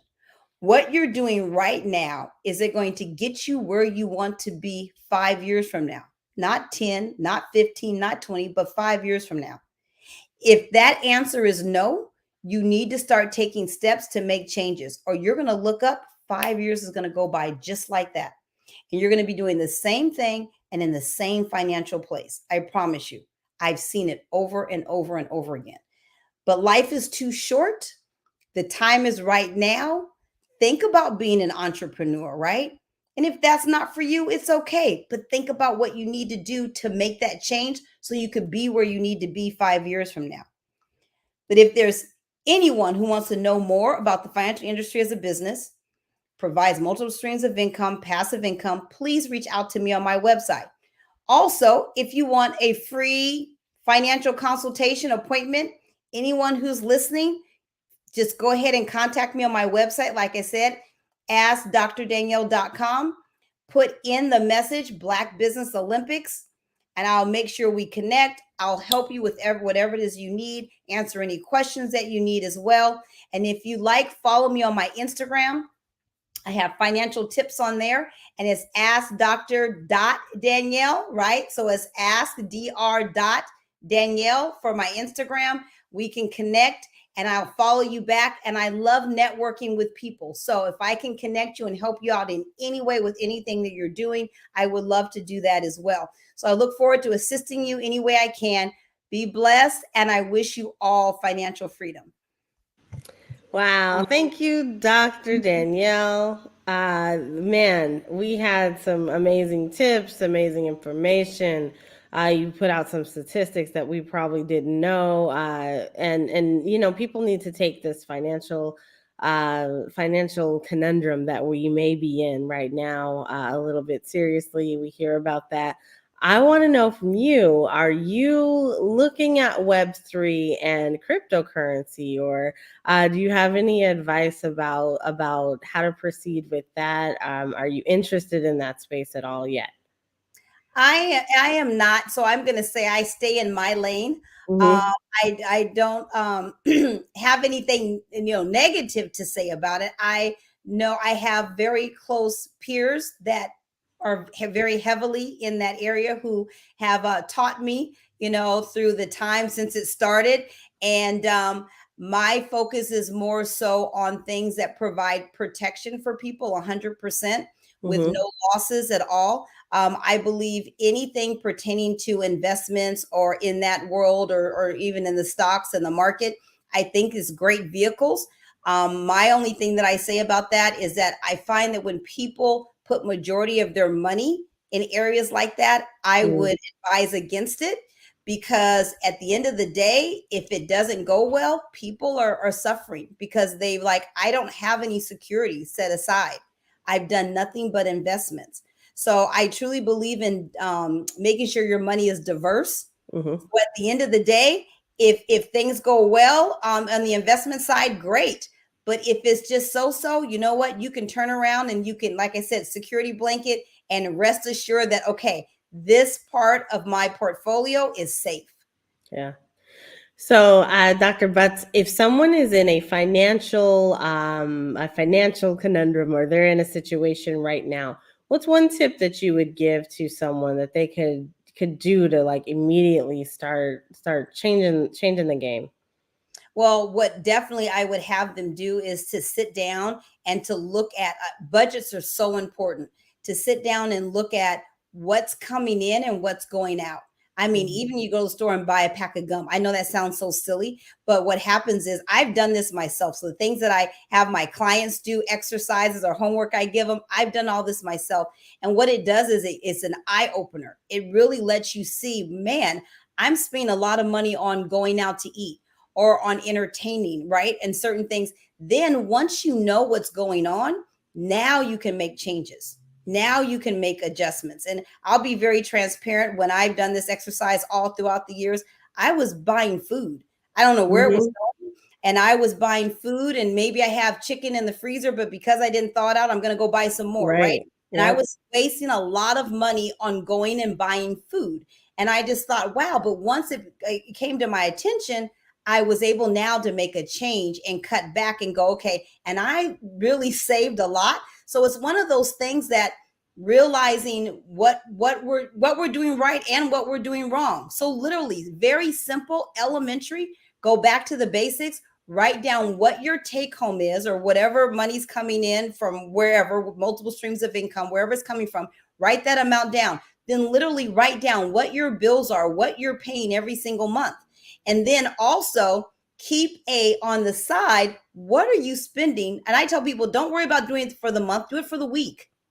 Because we have our bills for the month. But what about for the week? A lot of times we go to Starbucks, or we'll go grab something to eat, or go get an ice cream, or I'm going to go shopping and go buy some shoes. We don't write those things down, right? A lot of times it goes on a credit card most of the time, right? Or even if we pay cash for it, there's no record of it. So I know it's tedious, but I say, you know what, especially for ladies, keep a little pencil and pad in your purses. You know, guys, put a little sticky note in your wallet, write it down. And I am telling you, it helps so much. And I get so many people that say, man, Danielle, this made such a difference. I thought it was stupid. I didn't want to do it, but you told me to do it, and it really made a difference. And stuff as little as that, but once you know what's going on, now you can fix it. Those people that have a lot of credit cards and you know, the debt, there's techniques to get that debt paid off so much quicker. It's called the snowball effect. You can Google it. But I sit down with clients and go, okay, let's look at what this debt is. And I show them how they can get out of debt a lot quicker than when they're doing it themselves. And the last thing I'm going to say about that is we're very emotional when it comes to our own money. Right. Okay. My own money. I'm emotional. Hey, I'm like, Nicole, you're not going to tell me what to do with my money. This is my money. I'm very emotional, right? But when you have another pair of eyes that's kind of biased, that can sit back and show you, okay, look, see this area here? You're spending a lot here. Can you cut back here? That it becomes a lot easier. You need someone to really sit with you and kind of show you what you already know, but it just brings it up and it makes it so much easier. So, but us ourselves trying to do it ourselves, it becomes difficult. We either don't do it, we get frustrated, we say, "I'll forget it." You know, as long as we have enough to pay bills, we're okay. And that's not okay. We don't need to just pay bills. You guys, that is not a good life just to pay bills. No. Right. You want to have some fun. Hey, let me ask you. So, how we always hear about the unbanked Black Americans, the unbanked. Is that true in your findings of ourselves as a culture? Are we stepping out of the banks? Are we in the banks? What are we doing? I think it's a little bit of both. And so, you know, I think it depends on who you talk to and who you ask, but I think it's still a little bit of both. And I think that we need to, you know, everybody's situation is different.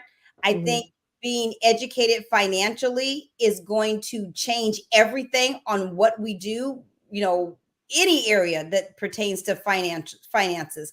And that once we get that basic foundation, that basic understanding, and when I say basic, you guys, it's not complicated. Sometimes it seems that way because we're not in the financial industry, because that's how I was before I came in the industry. I'm thinking, this is going to be complicated. You know, I don't know if I'm going to learn all this stuff. You guys, it's basic. And once you get that knowledge, it'll help you make good decisions, help you diversify your money. And even though you may be working with someone that's money managing, nothing wrong with that. But here's what I say. You need to know what they're doing. That's what's so important. I work with athletes, professional athletes who have money managers, and I just teach them. So now when they're talking to their money manager and their person is telling them, do this, do that, they now have a say so. Why? Because they're educated. Hey, Dr. Danielle Butts, thank you so much for dropping your genius all over this place. It has been amazing talking to you today. Please, we know we can reach you at drdanielle.com. What do you have coming up, and how can people get in touch with you beyond that? Yeah, so I have a lot of stuff coming up. I travel, I speak all over, but the best way is just to contact me on my website. I'm going out of town. I'm going to be in Houston, Texas, speaking on financial literacy. So I'm all over the place. So the best way is my website, and that way we can connect. There's a contact information. Please put a message in there if you want to connect, even if you just have a question. And you guys, I'm serious. I don't charge for my services. I know some people are like, what, are you crazy? But I love what I do. I want to educate people. I want to teach people as well. So don't let that deter you, because, you know, sometimes that's what it does. People's like, oh, well, there's a cost. And no, let's just talk, chat. And if there's something that I cannot assist you with, I have the right people to assist you, right? And I can refer you, but at least start somewhere, you guys. Don't just sit back and try and do this at home yourself, right? It's very simple stuff. You may just need a couple of techniques to help you get on your feet, right? So don't be afraid to reach out. Thank you so much, Dr. Danielle. But Genius is coming, and I will see you on the other side. You guys, we are winding things down today. My name is Nicole Maxwell, and I am the CEO of Black Multiverse Enterprises, the founder of Blackverse, which is a metaverse community, and the owner of Technical Consulting. I want to say thank you so much for tapping in. If you want to hang out with the goddess of the metaverse, if you want to know more about the metaverse and how to get outside of the four walls that you are in right now, please reach out to me at metamindshift.com. I perform seminars, consultations, and webinars for you and your community. Metamindshift.com. I want to quickly go through and remind you, please tap into our Cash App if you're finding this information valuable. That is available at $bbxusa.com. Here at the Black Business Expo, our goal is to provide laptops to kids up to $5,000 to 10 students. Please donate at blackbusinessexpousa.com. Students, you can register there. We want to thank our Black Business Expo USA sponsors for September 2022, First Atlantic Insurance Group, Creative Force Studios, First Financial Securities, NC100, Carolinas, Virginia Minority Supplier Development Council, The Breathing Experience, Margie McLean Foundation, Work the Thing Supplements, BH Smith and Associates, Live Shackle Free, Nubian Media, Black House Media Group, 5-Star BDM, Black Multiverse Enterprises, Technical Consulting, Carthon Consulting Group, Lotus Rocher Ignites, Uniquely Different Enterprises, Career Communications, STEM City USA, Artistic App Design, I Define TV, Lee Entertainment, Genius is Common, and of course, the Black Business Expo USA. This is Nicole, and my voice is resting.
business. From the moment I wake until the time I sleep, I am Black business. I am Black business. Are you Black business? I am Black business. Do you support Black businesses? I support Black business because I am Black business. Black Business Expo, one of the largest business showcases in the history of Black business in the world. Sign up today at www.blackbusinessexpousa.com or call 919-308-9090.